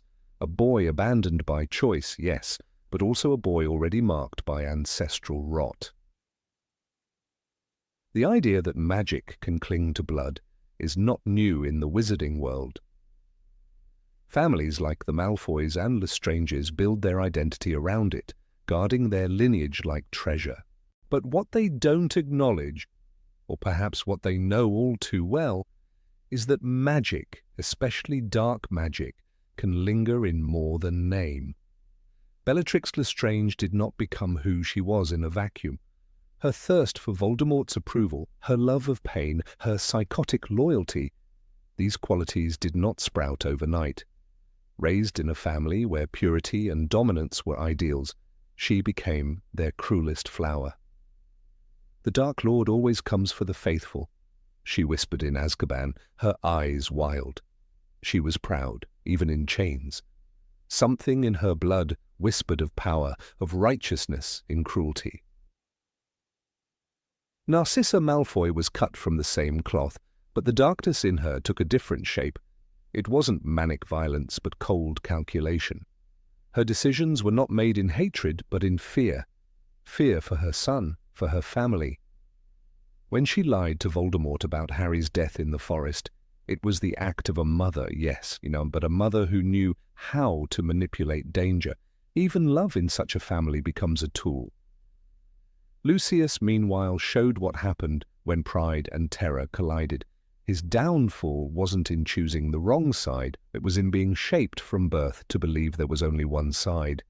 He was raised to despise weakness, yet he became a man who trembled before the Dark Lord he once helped resurrect. And then there's Draco, the boy with the sneer, the swagger, the taunts. At 11, he was already echoing his father's words. You'll soon find out that some wizarding families are better than others. But Draco wasn't born cruel. He was made. He was fed on a diet of superiority, of whispered warnings against muggle-borns, of bedtime stories where power was always right. When the time came to kill, to prove himself worthy of the darkness his family had embraced, Draco couldn't do it. The curse of his lineage hovered over him, heavy and cold, but something inside resisted. Perhaps that resistance was his salvation, or perhaps it was just the beginning of another form of inherited torment. Guilt. The Lestrange family's line tells a similar story, though more tragic. Rodolphus and Rabastan, willing executioners of Voldemort's will, joined Bellatrix in torturing the Longbottoms into madness. Their loyalty was never questioned, their evil was not conflicted, it was total.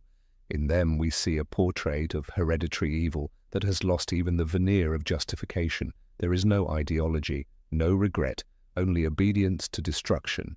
They are not thinkers or leaders, they are hounds bred for blood.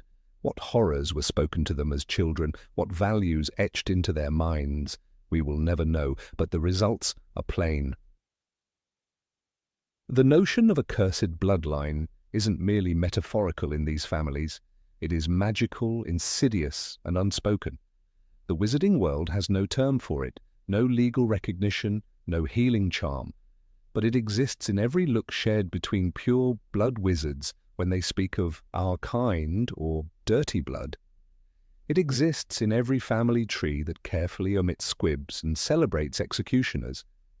It exists in portraits like those in the Black family home, screaming, hateful relics of a time that never truly ended.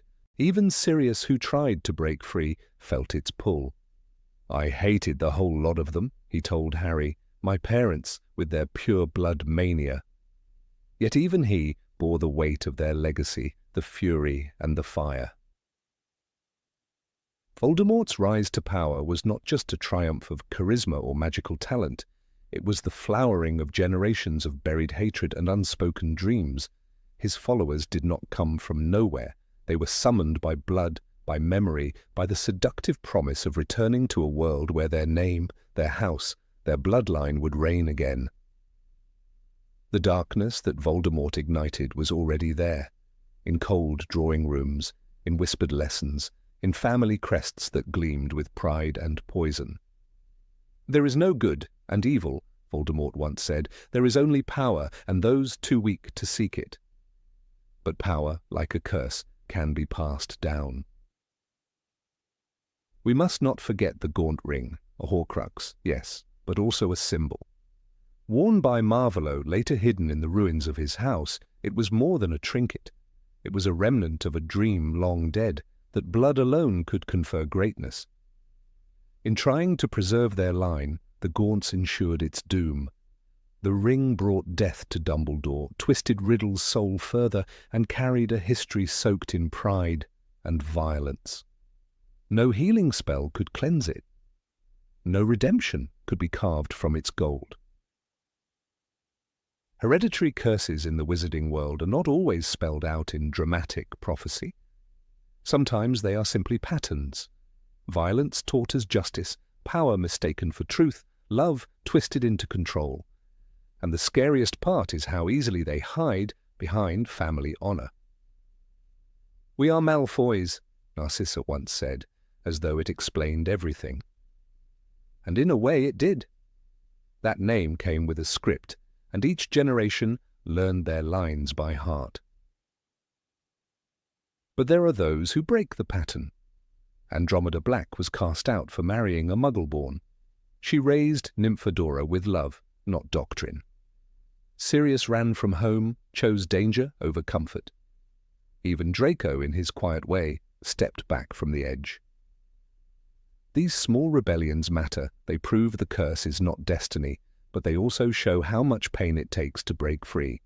In the wizarding world, the past never truly sleeps. Portraits speak, ghosts linger, and blood remembers. Children carry the names of the dead, the burdens of their houses, the expectations of their ancestors. A child may be sorted into a house, but long before the sorting hat sings, their path is already being carved. By lullabies, by glances, by whispered warnings. "You're a wizard, Harry," Hagrid said. But what kind of wizard a child becomes may depend less on their choices than on the silent inheritance they never asked for. In this light, even Harry's own journey becomes more poignant. He was not born into a cursed family, but he carried the fragment of another's soul. He bore a scar, both literal and magical, from a lineage not his own. Voldemort's curse touched him, shaped him, tried to pull him under. The question of whether he was free from it, whether any child touched by such darkness can truly escape it, lingers long after the final battle. He resisted. Yes, he chose love.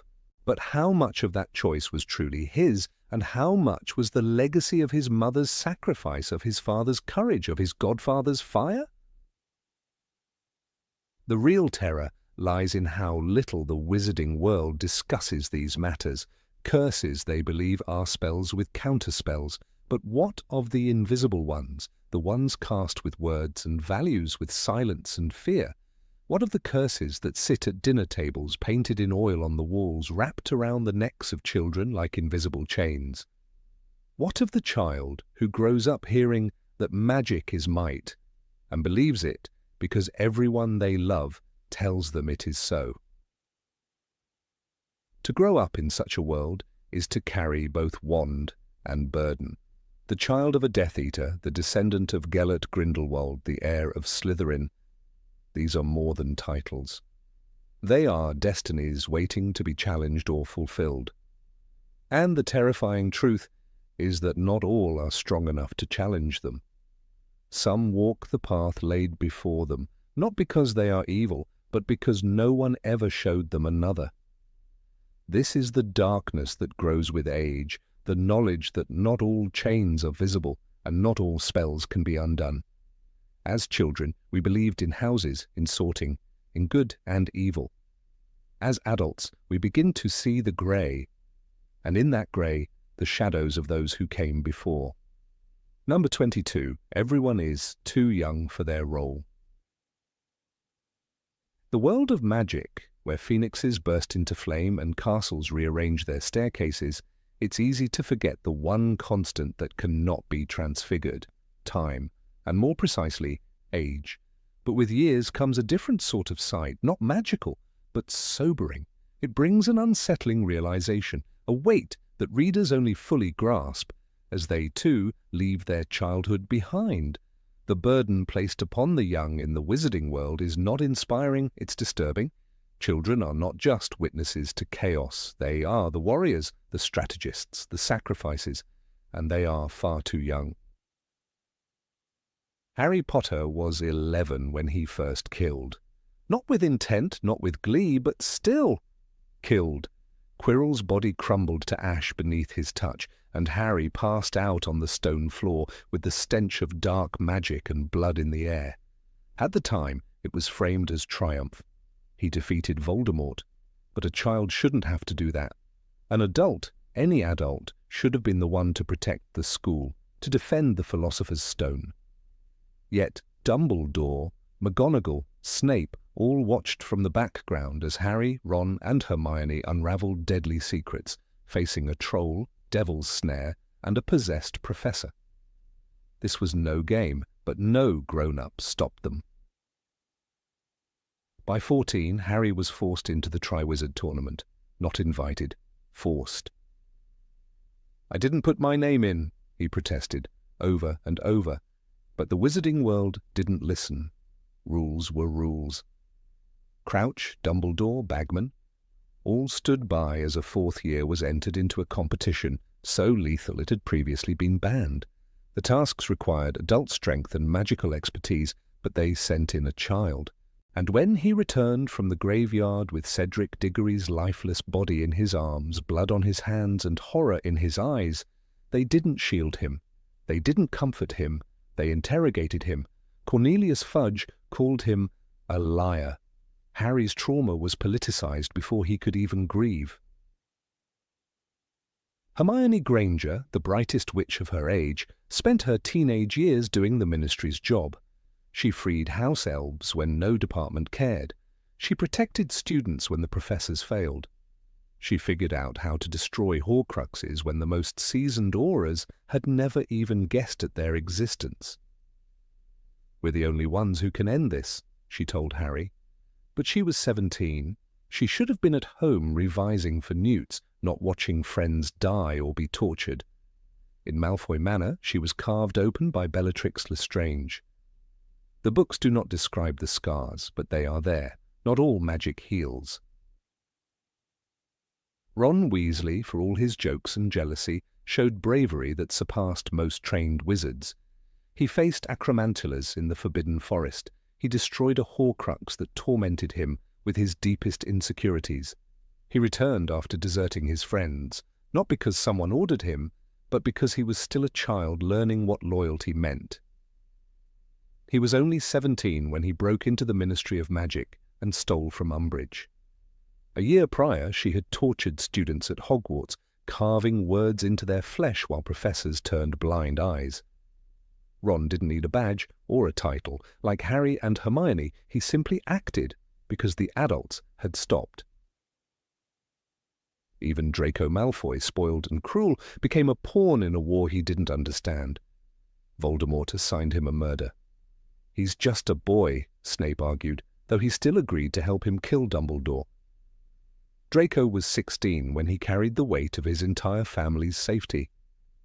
He stood alone in the astronomy tower, wand shaking, heart pounding. He couldn't do it, and yet the adults who feared Voldemort let it come to that. No one shielded Draco, not even his parents. Narcissa's love came later, in secret, not in resistance. The Order of the Phoenix, revered and noble, was indeed made of adults, but they failed to lead. When Harry's scar burned and dreams haunted him, they sent him to Privet Drive and kept him in silence. When Sirius Black, Harry's godfather, begged for purpose and mission, they locked him inside Grimmauld Place like a prisoner. "I am not your servant," he shouted at Molly Weasley, but no one listened. And so Sirius grew reckless, bored, fatal. He died running into battle because he had been caged too long. The Order waited and whispered while the children took action. They didn't stop Umbridge. They didn't protect the students. In Dumbledore's army, children taught each other to survive. They practiced Patronus charms in secret. They learned how to disarm, shield, stun. Neville Longbottom, clumsy, mocked, emerged as a leader. He was 16 when he faced the Carrows. They broke his bones, split his lips, made him suffer, but he did not retreat. "The thing is, it helps when people stand up to them," he told Harry. But why was Neville the one standing? Why not Kingsley Shacklebolt? Why not the professors who had once trained auras? Because the system had broken, because children were the last ones willing to stand. Luna Lovegood, dreamy and dismissed, held the same line. Tortured, imprisoned, humiliated, yet never silenced. She fought at the Department of Mysteries. She returned to fight in the Battle of Hogwarts. Her courage wasn't just whimsical, it was radical. She believed in things the adults had abandoned: kindness, trust, hope. But Luna should have been safe in her father's arms, not chained in the dungeons of Malfoy Manor. Instead, she was punished not for violence, but for faith. The Battle of Hogwarts is remembered as a moment of unity, of bravery, but examine the age of the fallen. Fred Weasley, 20, Colin Creevey, 16, Lavender Brown, 17. They were children defending their school while the ministry collapsed. The professors fought too, yes, but after the students had already drawn their wands, after the children had already died. Harry led the resistance, not because he wanted to, but because no one else would. "I'm not doing this for Dumbledore, I'm doing it for me," he said. "That's not empowerment, that's survival." Dumbledore, revered and complex, often placed burdens on children in the name of destiny. He kept truths from Harry for his own good, but still trained him like a soldier. He gave him the mission to destroy Voldemort, knowing it required murder. He left him clues and riddles, not allies. "You are the true master of death," Dumbledore said, but he meant it literally. Harry had seen more death than life by the time he walked into the Forbidden Forest to die. He was 17. He had never been to a birthday party of his own. Why do the adults always step back? Some are afraid. Cornelius Fudge refused to acknowledge Voldemort's return. Others are broken. Remus Lupin, noble and kind, tried to run from Tonks and his unborn son. Some are cowards. Percy Weasley abandoned his family for politics. Some are tired. McGonagall fought fiercely at Hogwarts, but even she waited too long to take a stand. It is the children who act because they still believe their actions matter. They haven't yet learned despair. Magic should have made them safer. But magic only made their wounds invisible. No therapist in St. Mungo's, no recovery retreats. Harry went from killing Voldemort to becoming an aura. As if he hadn't been a child soldier, as if he hadn't seen Cedric die, Sirius fall, Dumbledore plunge from a tower, as if he hadn't buried Dobby with his bare hands. "I want to do something worthwhile," he said. He had done too much already. Even the villains were young. Tom Riddle was 16 when he opened the Chamber of Secrets. Bellatrix was barely out of school when she joined the Death Eaters. Barty Crouch Jr. was a teenager when he tortured the Longbottoms. This war consumed youth on both sides. Not only did it break the innocent, it corrupted the gifted. Magic did not protect them. It only amplified what was already broken. And in the end, what did they win? A scarred generation, a ministry rebuilt, but on old bones. Hogwarts reopened, but now with ghosts in every hallway. There is no mention of how Harry, Ron, and Hermione healed. Did they? How could they? A time-turner can't undo trauma. A wand can't erase grief. They raised children of their own, yes, but what did they tell them about war, about choices, about what it means to be brave? The truth is, children in the wizarding world were never shielded. They were drafted. No one told them it wasn't their fight. No one reminded them they were too young. And as readers, we cheer for their strength, but with age comes sorrow, because we see now what they were never given: peace, safety, time.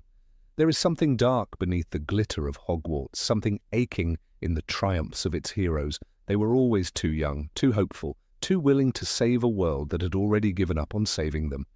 They ran into fire because they still believed they could put it out.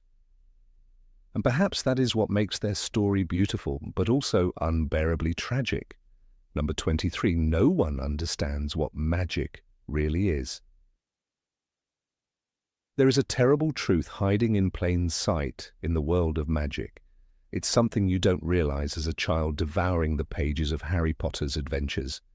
Back then, spells were colorful sparks, wands were elegant tools of wonder, and potions were simply the wizarding world's version of chemistry.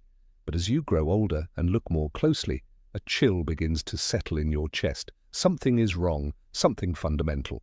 And it's this: nobody in the wizarding world truly understands what magic is, not even Dumbledore, not the Ministry, not the founders of Hogwarts. They wield it, they categorize it, they fear and revere it, but they do not understand it, and that is terrifying. Consider the Sorting Hat, a sentient object created by the founders of Hogwarts. It reads minds, peers into souls, predicts futures. How? It's never explained. It's simply a hat imbued with magic, functioning long after its creators are dead. Is it conscious? Is it self-aware? Who gave it a mind? When Harry asks how it works, no one answers. They only say it's tradition. That's the refrain across the magical world. It's always been that way. Like a cult worshipping something they cannot explain, witches and wizards recite incantations with little understanding of what others in the ether beyond them. Take the case of accidental magic. As children, magical offspring often release uncontrolled surges of energy when scared, angry, or threatened.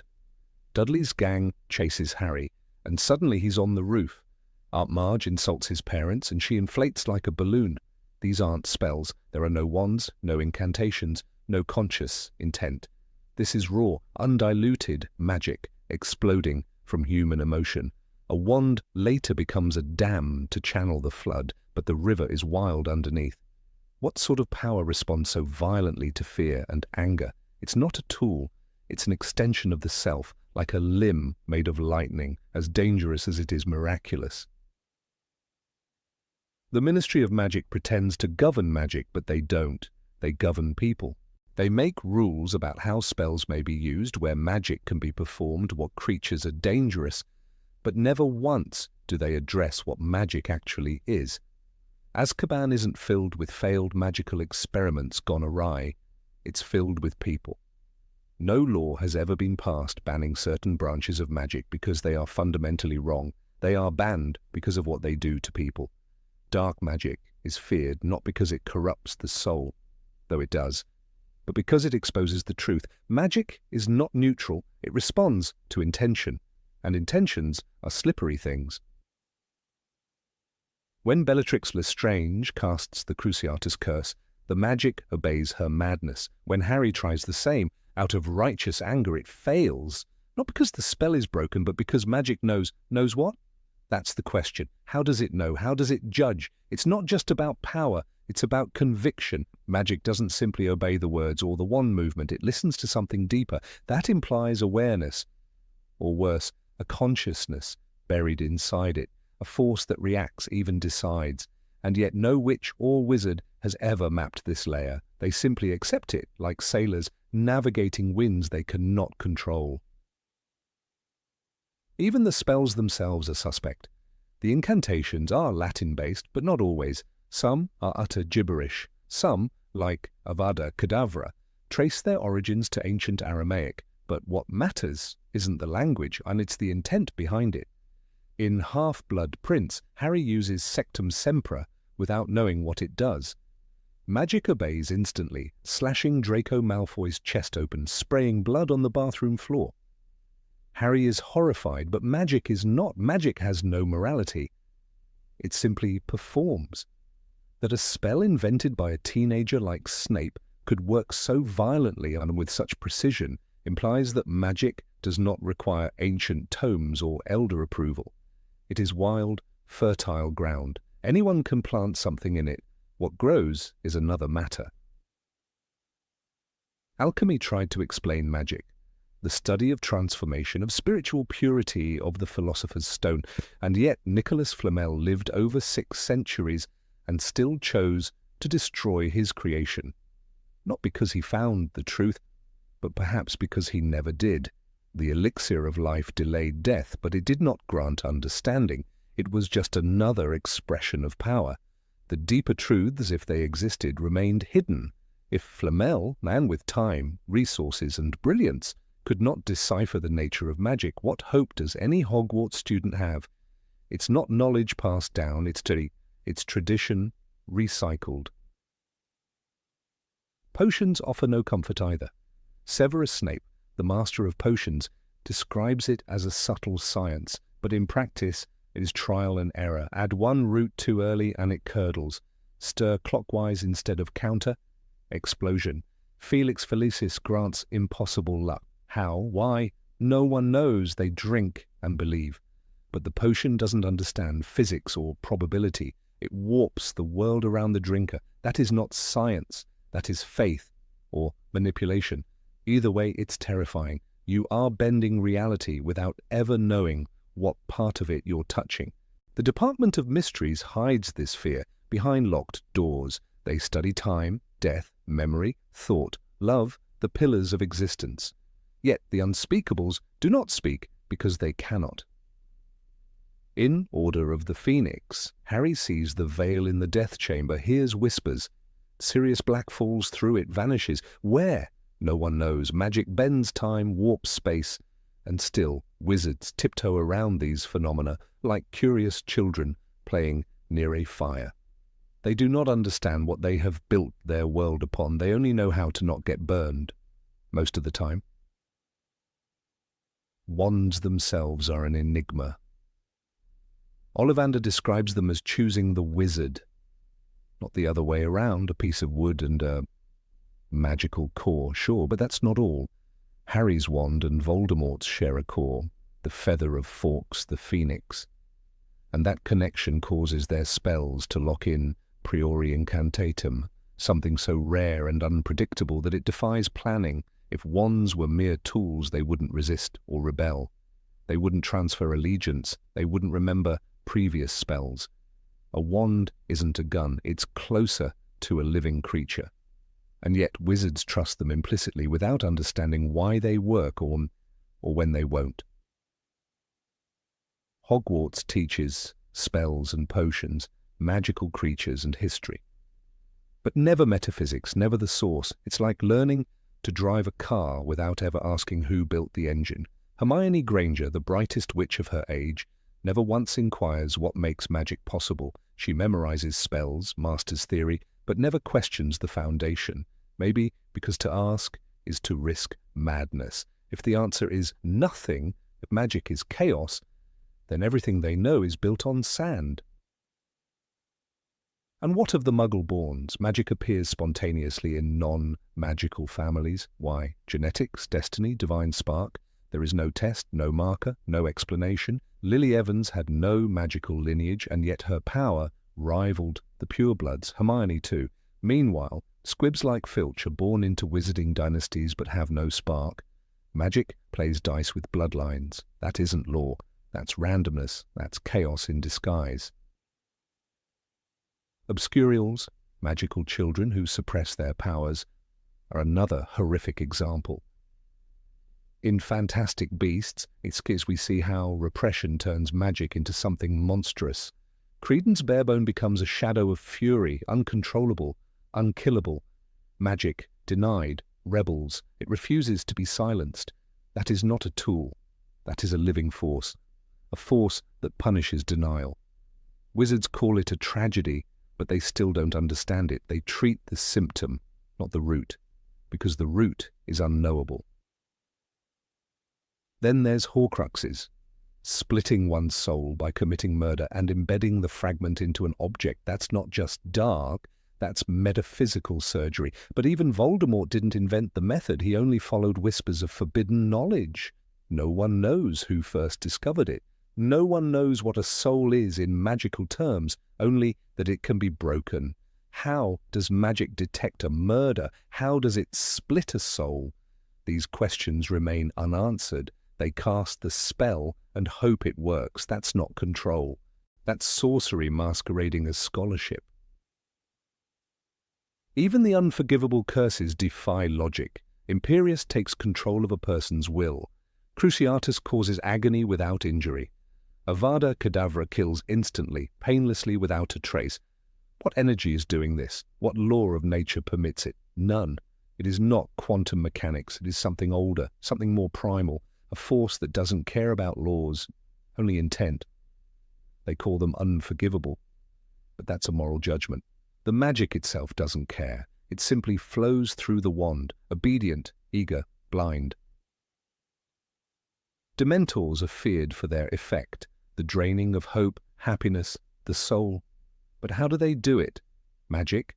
Biology? No one knows. Not even Dumbledore can explain them. They are drawn to despair. They feed on it, like parasites of emotion, yet they can breed. What kind of being thrives on misery and exists only in magical society? And why do wizards ally with them, control them? Or do they? It's never clear, because nothing is. That's the point. Magic is not a science. It's not an art. It's a storm in a bottle. Love is the most mysterious force of all in this world. It protects Harry from Voldemort, burns Quirrell's skin, forms ancient protections around Privet Drive, but no spell creates it, no potion sustains it. Slughorn calls Amitentia the most powerful love potion, and then admits it's fake. It causes obsession, not love, because love cannot be manufactured. It's the one kind of magic no one can control, and perhaps the only true magic in the series. And that tells us something even darker. Maybe magic isn't meant to be controlled at all. Magic in the wizarding world is a paradox. It is everywhere and yet nowhere understood. It can heal and destroy, obey and rebel. It is written in books but not in truth. It lives in people, but not all. It answers questions with more questions. And as one grows older, the more this becomes clear. Magic is not a gift, not entirely. It's a burden, a beautiful, terrifying burden passed down from generation to generation, dressed in school uniforms and silly hats, hiding the fact that no one knows what they're doing. And that is the real horror. Not Voldemort, not Grindelwald, not even death. The horror is this: the magical world, for all its wisdom and power, is built on a force no one truly understands. They dance on the edge of a volcano, painting rules on the lava, hoping it doesn't erupt. They chant spells and brew potions like prayers, and they call it education. But they do not know the name of the fire they worship, and one day it may no longer care to remain asleep. Number 24. Memory can be erased, and that's fine. There is a strange disquiet that settles over the mind as one ages and begins to see behind the veil of wonder that cloaks the magical world. At first, everything glimmers with enchantment. Spells that fix glasses, wands that choose their masters, portraits that speak and move. But over time, one realizes that beneath the magic lies something far more disturbing, a culture that treats memory not as sacred, but as disposable.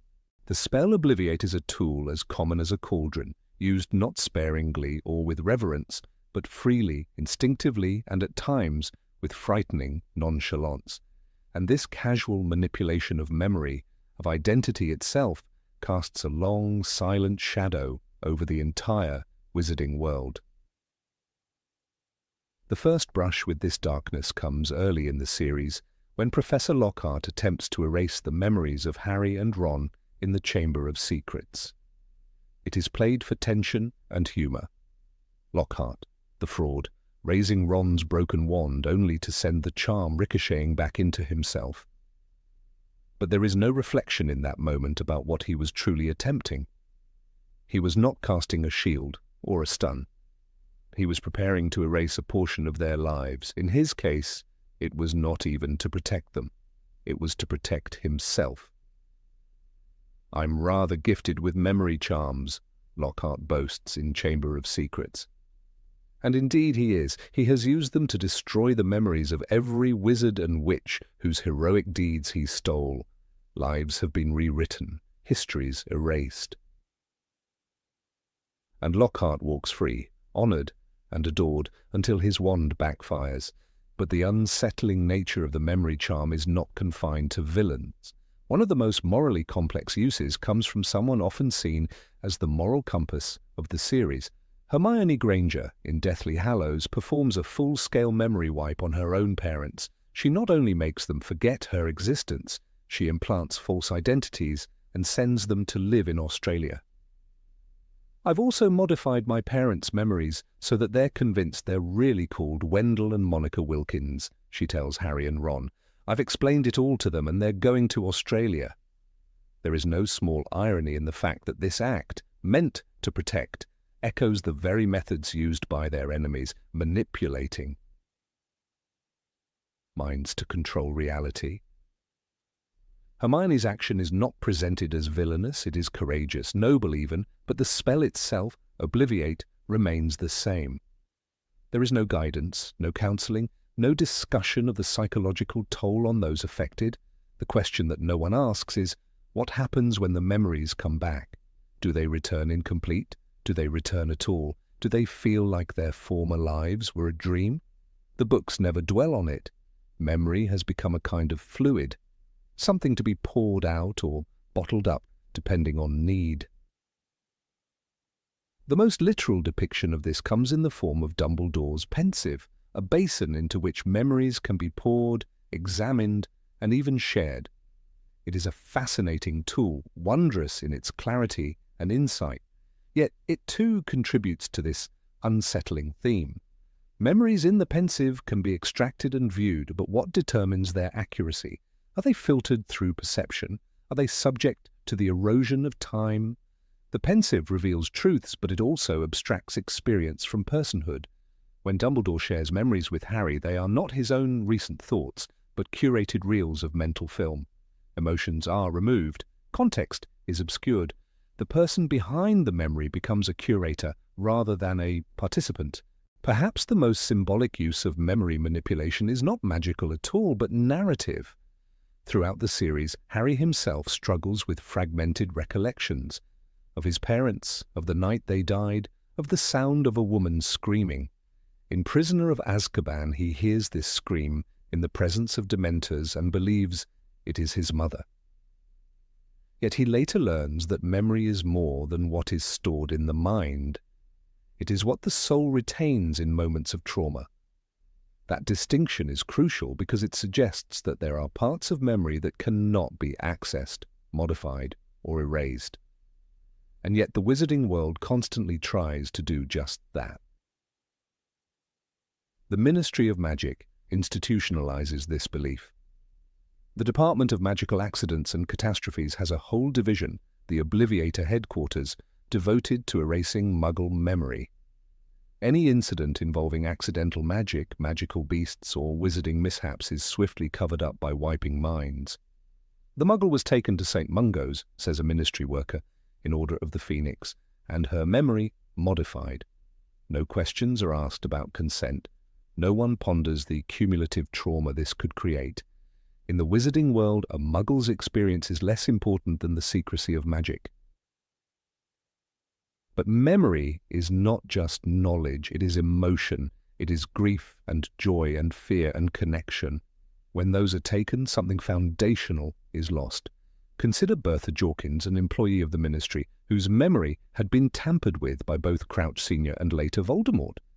The effect left her confused, forgetful and broken, long before her eventual murder. She had been subjected to a powerful memory charm, and her mind was damaged, says Dumbledore. There is no justice for Bertha. She is a casualty of a system that views memory as property. Even more devastating is the use of memory magic in familial betrayal. In Half-Blood Prince, Morfin Gaunt is manipulated by his nephew, Tom Riddle, into believing he committed the murders that Riddle himself performed. Through magic and fear, Riddle plants false memories, and Morfin is sent to Azkaban. The tragedy is compounded by the fact that Morfin never truly understands what happened to him. His mind is damaged, his identity warped, his name blackened by a lie forged in the deepest part of his psyche. Memory becomes a weapon, not merely a spell. It is worth considering what this does to the soul. In Order of the Phoenix, when Harry sees the image of his father bullying Snape, he is shaken. It is not just the event that disturbs him, but the truth of it. His memory of James has been shaped by stories, photos, and the aching absence left behind. But truth, when revealed through memory, shatters illusion. Snape's worst memory becomes a turning point, not because it is terrible, but because it is real.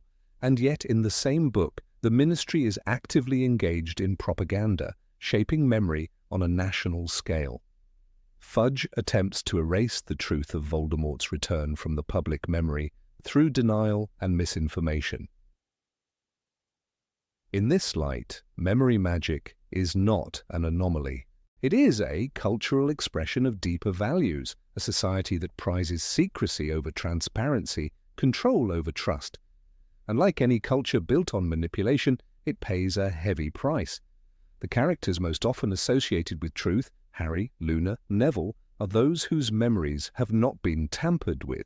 They may suffer, but their suffering is real. It connects them to others. It gives them the ability to resist manipulation. There is perhaps no better example of memory's double-edged nature than Severus Snape. His life is defined by memory, the loss of Lily, the betrayal of Dumbledore, the silent vow to protect Harry. In Deathly Hallows, Harry discovers Snape's true allegiance, not through confession, but through memory. The act of placing his tears, and thus his memories, into the pensieve is an ultimate act of vulnerability. "Look at me," he says, echoing Lily's final words. And yet, even then, it is not Snape's voice that tells the story, but his memories, divorced from context, offered up like artifact.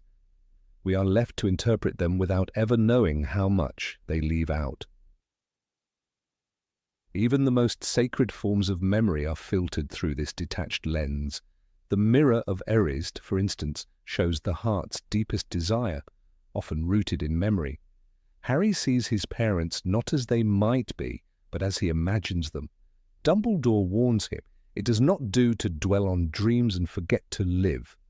But how can one live truly in a world where dreams and memories are so easily edited, extracted, and erased? The final irony is that Voldemort himself fears memory more than death. He splits his soul, yes, but he also obliterates his past. He removes all traces of Tom Riddle, the orphan, the student, the boy. His transformation into Voldemort is not just magical, but mnemonic. He forgets who he was so thoroughly that it becomes truth. He is no longer Tom, he is Lord Voldemort, and that forgetting becomes his undoing. For in rejecting memory, he also rejects love, guilt, and connection, the very things that might have saved him. In contrast, Harry survives not because he forgets, but because he remembers. He remembers his parents, Sirius, Dobby, even Cedric. He carries their memories into battle. And when he walks into the forbidden forest, it is their remembered voices that give him strength. "You'll stay with me?" he asks. "Until the very end," says James. Not a spell, not an illusion, not a charm, just memory, intact, untouched, and utterly human. Yet the world he saves remains one where memory is currency, identity, and weapon. And that is the tragedy. The war is won, but the system persists. The obliviators return to their posts. The pensive sits undisturbed in the headmaster's office. The charm obliviate is still taught. No reforms, no warnings, no reckoning.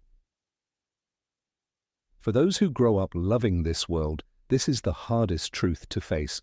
Magic is not always wisdom, and power does not equal morality. The casual erasure of memory is not just a spell, it is a philosophy, one that prioritizes silence over healing, that values secrecy over honesty, that treats minds as rooms to be swept clean rather than gardens to be nurtured.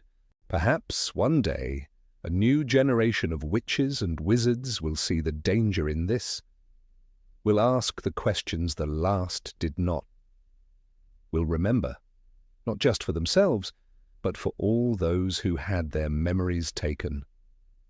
Until then, we are left with a world of wonders built on forgetfulness and the terrifying realization that in the wizarding world, your memories are never truly your own. Number 25. There's no real security system in place. At 11, magic is wonder. At 30, it's a liability. The deeper you delve into the world of wizards, the clearer it becomes that the entire magical system operates on trust, tradition, and terrifying guesswork. When we first walk with Harry through the barrier at King's Cross, we are enchanted. But as adults, when we realize how little regulation exists in the magical world, it's not wonder we feel, it's unease. There is no security protocol to stop a deranged wizard from apparating into Diagon Alley. No magical body checks when entering the Ministry of Magic, no alarms to alert Hogwarts staff when a student wanders into danger. The magical world functions like a relic of the Middle Ages, veiled in charm and suspended in denial. The very architecture of the magical world reveals how fragile its safety net truly is. The Ministry of Magic, the heart of magical governance, is accessible via fireplaces. Arthur Weasley introduces Harry to this method in Order of the Phoenix, saying, "You'll be using the Flu network. No guards, no verification. You simply say the right name and arrive inside one of the most powerful institutions in the wizarding world. It is through this same lax system that Death Eaters later infiltrate the ministry. If one can enter with a pinch of flu powder, what's to stop someone from stepping out of the fire with a wand raised in violence?" Hogwarts, the sanctuary of magical education, is similarly porous. The fact that it takes only a secretive stone wall in Diagon Alley or a magical train platform to reach a castle full of children should be deeply unsettling. There are no border checks, no magical seals beyond a few cloaking charms. When Sirius Black breaks into Hogwarts in Prisoner of Azkaban, the entire school is thrown into panic. The supposed fortress is breached again and again by trolls, by cursed diaries, by polyjuice imposters, by Death Eaters, by magical creatures. When you pause and look back, you realize that Hogwarts is not a fortress. It is a sieve. Take the troll. In Philosopher's Stone, a full-grown mountain troll enters the castle during Halloween. "Troll in the dungeons, thought you ought to know," says Professor Quirrell before fainting. What follows is sheer chaos. Teachers scatter, students scream, no one seems to know what to do. Children are told to return to their dormitories, and yet Ron and Harry somehow end up face to face with the creature. What if the troll had wandered into the Gryffindor common room? There are no defensive enchantments to stop it. The children are left to fend for themselves. That's not an accident. That's the system. It is not just dangerous creatures that slip through the cracks. Dangerous artifacts, too, lie in plain sight. The cursed necklace that nearly kills Katie Bell in Half-Blood Prince makes it into Hogwarts despite supposed increased security measures. The vanishing cabinet used by Draco Malfoy as a Death Eater pipeline sits untouched for years. The mirror of Erosion, a magical object that induces psychological obsession, is hidden in a disused classroom with no warning label. Dumbledore himself says, "Men have wasted away before it, not knowing if what they have seen is real." And still he leaves it where any child might find it. The story of Tom Riddle's diary is even more disturbing. Given to Ginny Weasley in Chamber of Secrets, it opens the gateway to a basilisk, a student death, and the near closure of the school. The diary is a Horcrux, a vessel for part of Voldemort's soul, and yet no staff member notices the curse, no wards detect it. The only thing that saves the students is Harry's accidental heroism. There is no protocol for magical possession, no safety net, just hope. Again and again, Harry and his friends confront horrors that adults fail to prevent. Dementors enter the Hogwarts Express in Prisoner of Azkaban, sapping joy from every compartment. Nobody knew they'd be there. Nobody warned the students. They are soul-sucking, emotion-killing, literal demons, permitted near children. Lupin, a teacher, is the only line of defense, and he wasn't even briefed.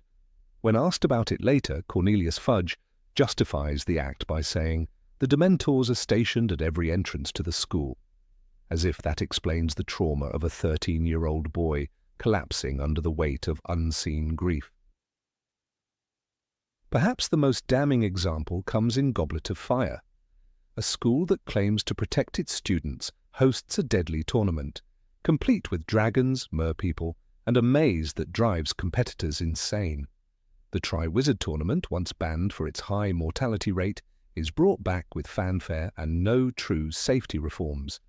Harry is forced into it by a magical contract he never agreed to, placed there by Barty Crouch Jr., an imposter who lives among the staff for nearly a year. Constant vigilance, Mad-Eye Moody barks, but the real Moody is imprisoned in a trunk. No one notices, no one checks. Again, the children are pawns in a violent game, orchestrated by adults too arrogant or oblivious to see the danger. The unforgivable curses, Crucio, Imperio, Avada, Kedavra, exist in this world without any reliable defense. There is no magical equivalent of a gun license, no charm that nullifies a killing curse. When Bellatrix Lestrange murders Sirius Black in Order of the Phoenix, Dumbledore doesn't counter with an anti-Avada charm. There is none. In fact, when Moody, or rather Crouch Jr., introduces the unforgivable curses in class, he performs them in front of children with only moral warnings. "You need to mean them," he says, of casting Avada Kedavra. But no one teaches students how to defend themselves against them because, largely, you can't. Magic in this world is both weapon and shield, yet those who wield it often lack oversight. The trace, supposedly used to monitor underage magic, is absurdly inconsistent. Harry is reprimanded for a floating cake he didn't even conjure. Yet Draco Malfoy spends a full year testing dark objects at Hogwarts without triggering any alarms. When a child is seen as a threat, the trace activates. When an actual threat arises, it fails. The rules are not about protection, they are about perception. The Aura Department, meant to function like magical law enforcement, is scarcely mentioned until Order of the Phoenix. Even then, it's clear they are stretched thin, politically entangled, and often ineffective. Kingsley Shacklebolt, one of the most competent auras, spends more time spinning cover stories for the Muggle Prime Minister than investigating actual threats. It's telling that when Voldemort returns, the wizarding world depends not on trained protectors but on a teenager and his friends. Dolores Umbridge embodies another facet of this systemic failure. In Order of the Phoenix, she is sent by the Ministry to reform Hogwarts, but her reforms are about control, not safety. She bans practical defense against the dark arts lessons. She punishes dissent with physical mutilation. She becomes an authoritarian threat within the school, and no one stops her until the students do. The institution fails again, not because of lack of magic, but because of lack of will. Even the Statute of Secrecy, the most central law in the magical world, is impossible to enforce. Obliviators work to erase muggle memories, but how many slip through the cracks? Arthur Weasley enchants a flying car. The Dursleys are subjected to magical tampering. A full-blown battle takes place on the streets of London in Deathly Hallows. The International Confederation of Wizards insists on secrecy, but the truth is, it's more a hope than a guarantee. Magic is a leaking faucet. No one can plug all the holes. When the Battle of Hogwarts begins, it's not auras or ministry officials who rally the defense. It's students, teenagers, Fred and George Weasley, Neville Longbottom, Luna Lovegood. They form Dumbledore's army, not because the system protects them, but because it doesn't. Their rebellion is born of necessity. In a world where children must become soldiers, safety is an illusion. The deeper horror lies in how normalized this chaos is. In Half-Blood Prince, when Katie Bell nearly dies from a cursed necklace, the school briefly reacts and then carries on. In Chamber of Secrets, when students are petrified one by one, classes continue. The school must remain open, the governors insist. There is no moment where someone says, "This is madness, shut it down." Because madness is the baseline. The magical world runs on the assumption that most people will be good, that tradition will hold, that children will survive. And often they do because of luck, courage, and a boy with a lightning scar. But as adults we know better. We know systems must be built, not assumed. That protection must be more than passive enchantment. The world J.K. Rowling created is mesmerizing, yes, but it is also alarmingly unguarded. We see it now. We can't unsee it. You grow up believing Dumbledore is the wisest man alive, and then realize he placed a philosopher's stone inside a school and designed a deadly obstacle course to guard it, one that a few first years could navigate. You grow up idolizing the ministry, only to see it fall to propaganda, fear, and infiltration. You grow up trusting Hogwarts, only to recognize it as a place where danger is constant and oversight is wishful thinking. This isn't a flaw in the writing, it's part of the texture. Rowling's world is rich because it is broken. Magic does not fix human nature. It doesn't erase greed, prejudice, laziness, or arrogance. If anything, it magnifies them. And in a world where power is tied to words and wand movement, it's terrifying how little is done to manage it. We once wished we could go to Hogwarts. As adults, we wonder if we would let our children. Number 26. Violence is alarmingly normal. In the hallowed corridors of Hogwarts, where magic hangs in the air like mist and portraits whisper secrets to one another, something far darker brews beneath the surface. Beneath the wonder and the whimsy lies a haunting truth that becomes clearer only with age. The wizarding world, for all its charm, is frighteningly comfortable with violence, and not just among adult practitioners of the arcane arts, but among children, students barely into adolescence, who are handed tools of destruction with little understanding, no psychological support, and almost no oversight. Take Harry Potter's third year as a single moment among many. In Prisoner of Azkaban, Draco Malfoy mocks Hagrid and Buckbeak, leading to a classroom incident where the Hippogriff attacks him. This causes a series of events that ultimately ends with Hermione Granger, one of the brightest and most composed students at Hogwarts, punching Draco in the face. While the audience cheers, while readers find delight in the revenge, the scene says more than it seems. Even the calmest, most rational student resorts to physical violence when pushed, and there is no punishment, no reflection. Instead, it's celebrated. Ron even praises Hermione. "You're amazing, you are." But what if Draco had retaliated with a curse? And he could have. Because every Hogwarts student, even those not yet fully trained, carries in their mind a library of violent spells, jinxes, hexes, and curses meant to inflict physical pain, disarm, immobilize, or even cause internal bleeding. Think of Sectum Sempra, a spell invented by Severus Snape in his youth and used by Harry in Half-Blood Prince against Draco. He didn't know what the spell did. He read the words in a textbook, pointed his wand, and cut Malfoy open. Blood soaked the bathroom tiles. Malfoy collapsed in agony. Harry stared in horror. But no school-wide repercussions followed. The teachers didn't warn students against dangerous spells hidden in textbooks. The notion of banning the Half-Blood Prince's book or discussing the dangers of spell experimentation never occurred. Instead, the incident quietly dissolved into the shadows of Hogwarts lore. It's not just about rare, dark spells. The casual use of magic in interpersonal conflict is normalized from the first year. In Chamber of Secrets, Harry and Draco duel in front of the entire school. Lockhart and Snape encourage it, even facilitate it. The event is structured as a performance, not an educational moment about conflict resolution. The students throw spells meant to disarm, knock out, or embarrass. When Draco summons a snake, chaos erupts. Yet no adult steps in to explain why aggressive magic, even for sport, is dangerous. Instead, the event is treated as an amusing episode. This is culture students are raised in, one that encourages escalation. The unforgivable curses Imperio, Cruciatus, and Avada Kedavra are meant to be illegal, so horrifying that their very use brings a life sentence in Azkaban. And yet, by the time students reach their 4th or 5th year, many know them by name, by incantation, and by demonstration.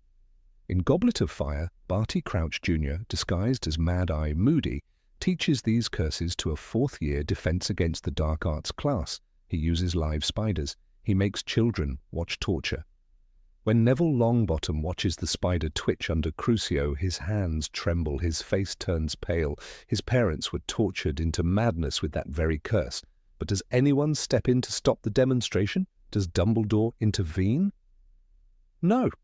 It's justified as education. But what does it teach? That horror is normal, that knowing how to torture is simply part of growing up in the magical world. Even more disturbing is the absence of psychological support. After Harry sees Cedric Diggory die, after he watches a classmate murdered in cold blood and a Dark Lord rise again, he is given no counselling, no therapy, no time to process. In Order of the Phoenix, he's angry, isolated, suffering nightmares. His trauma manifests in flashes of aggression, and yet he is punished by the Ministry and dismissed by adults as unstable. Hermione is the only one who tries to understand. But why is a 15-year-old expected to carry the emotional weight of a murder? In the Muggle world, children who witness violent crimes are shielded, comforted, rehabilitated. In the Wizarding world, they are told to get back to class. Duels, curses, and violence are so woven into Hogwarts life that even pranks become dangerous. Fred and George Weasley, beloved for their mischief, create joke products that induce vomiting, uncontrollable nosebleeds, and other bodily harm. Their skiving snack boxes are lauded as genius, but imagine a real schoolboy taking something that makes him collapse just to skip a test. It isn't funny. It's a symptom of a culture where suffering is a means to an end, where children use pain to manipulate systems. And instead of intervention, the Ministry later employs these very pranksters for magical innovations. The message is clear. As long as the outcome is clever, the path doesn't matter.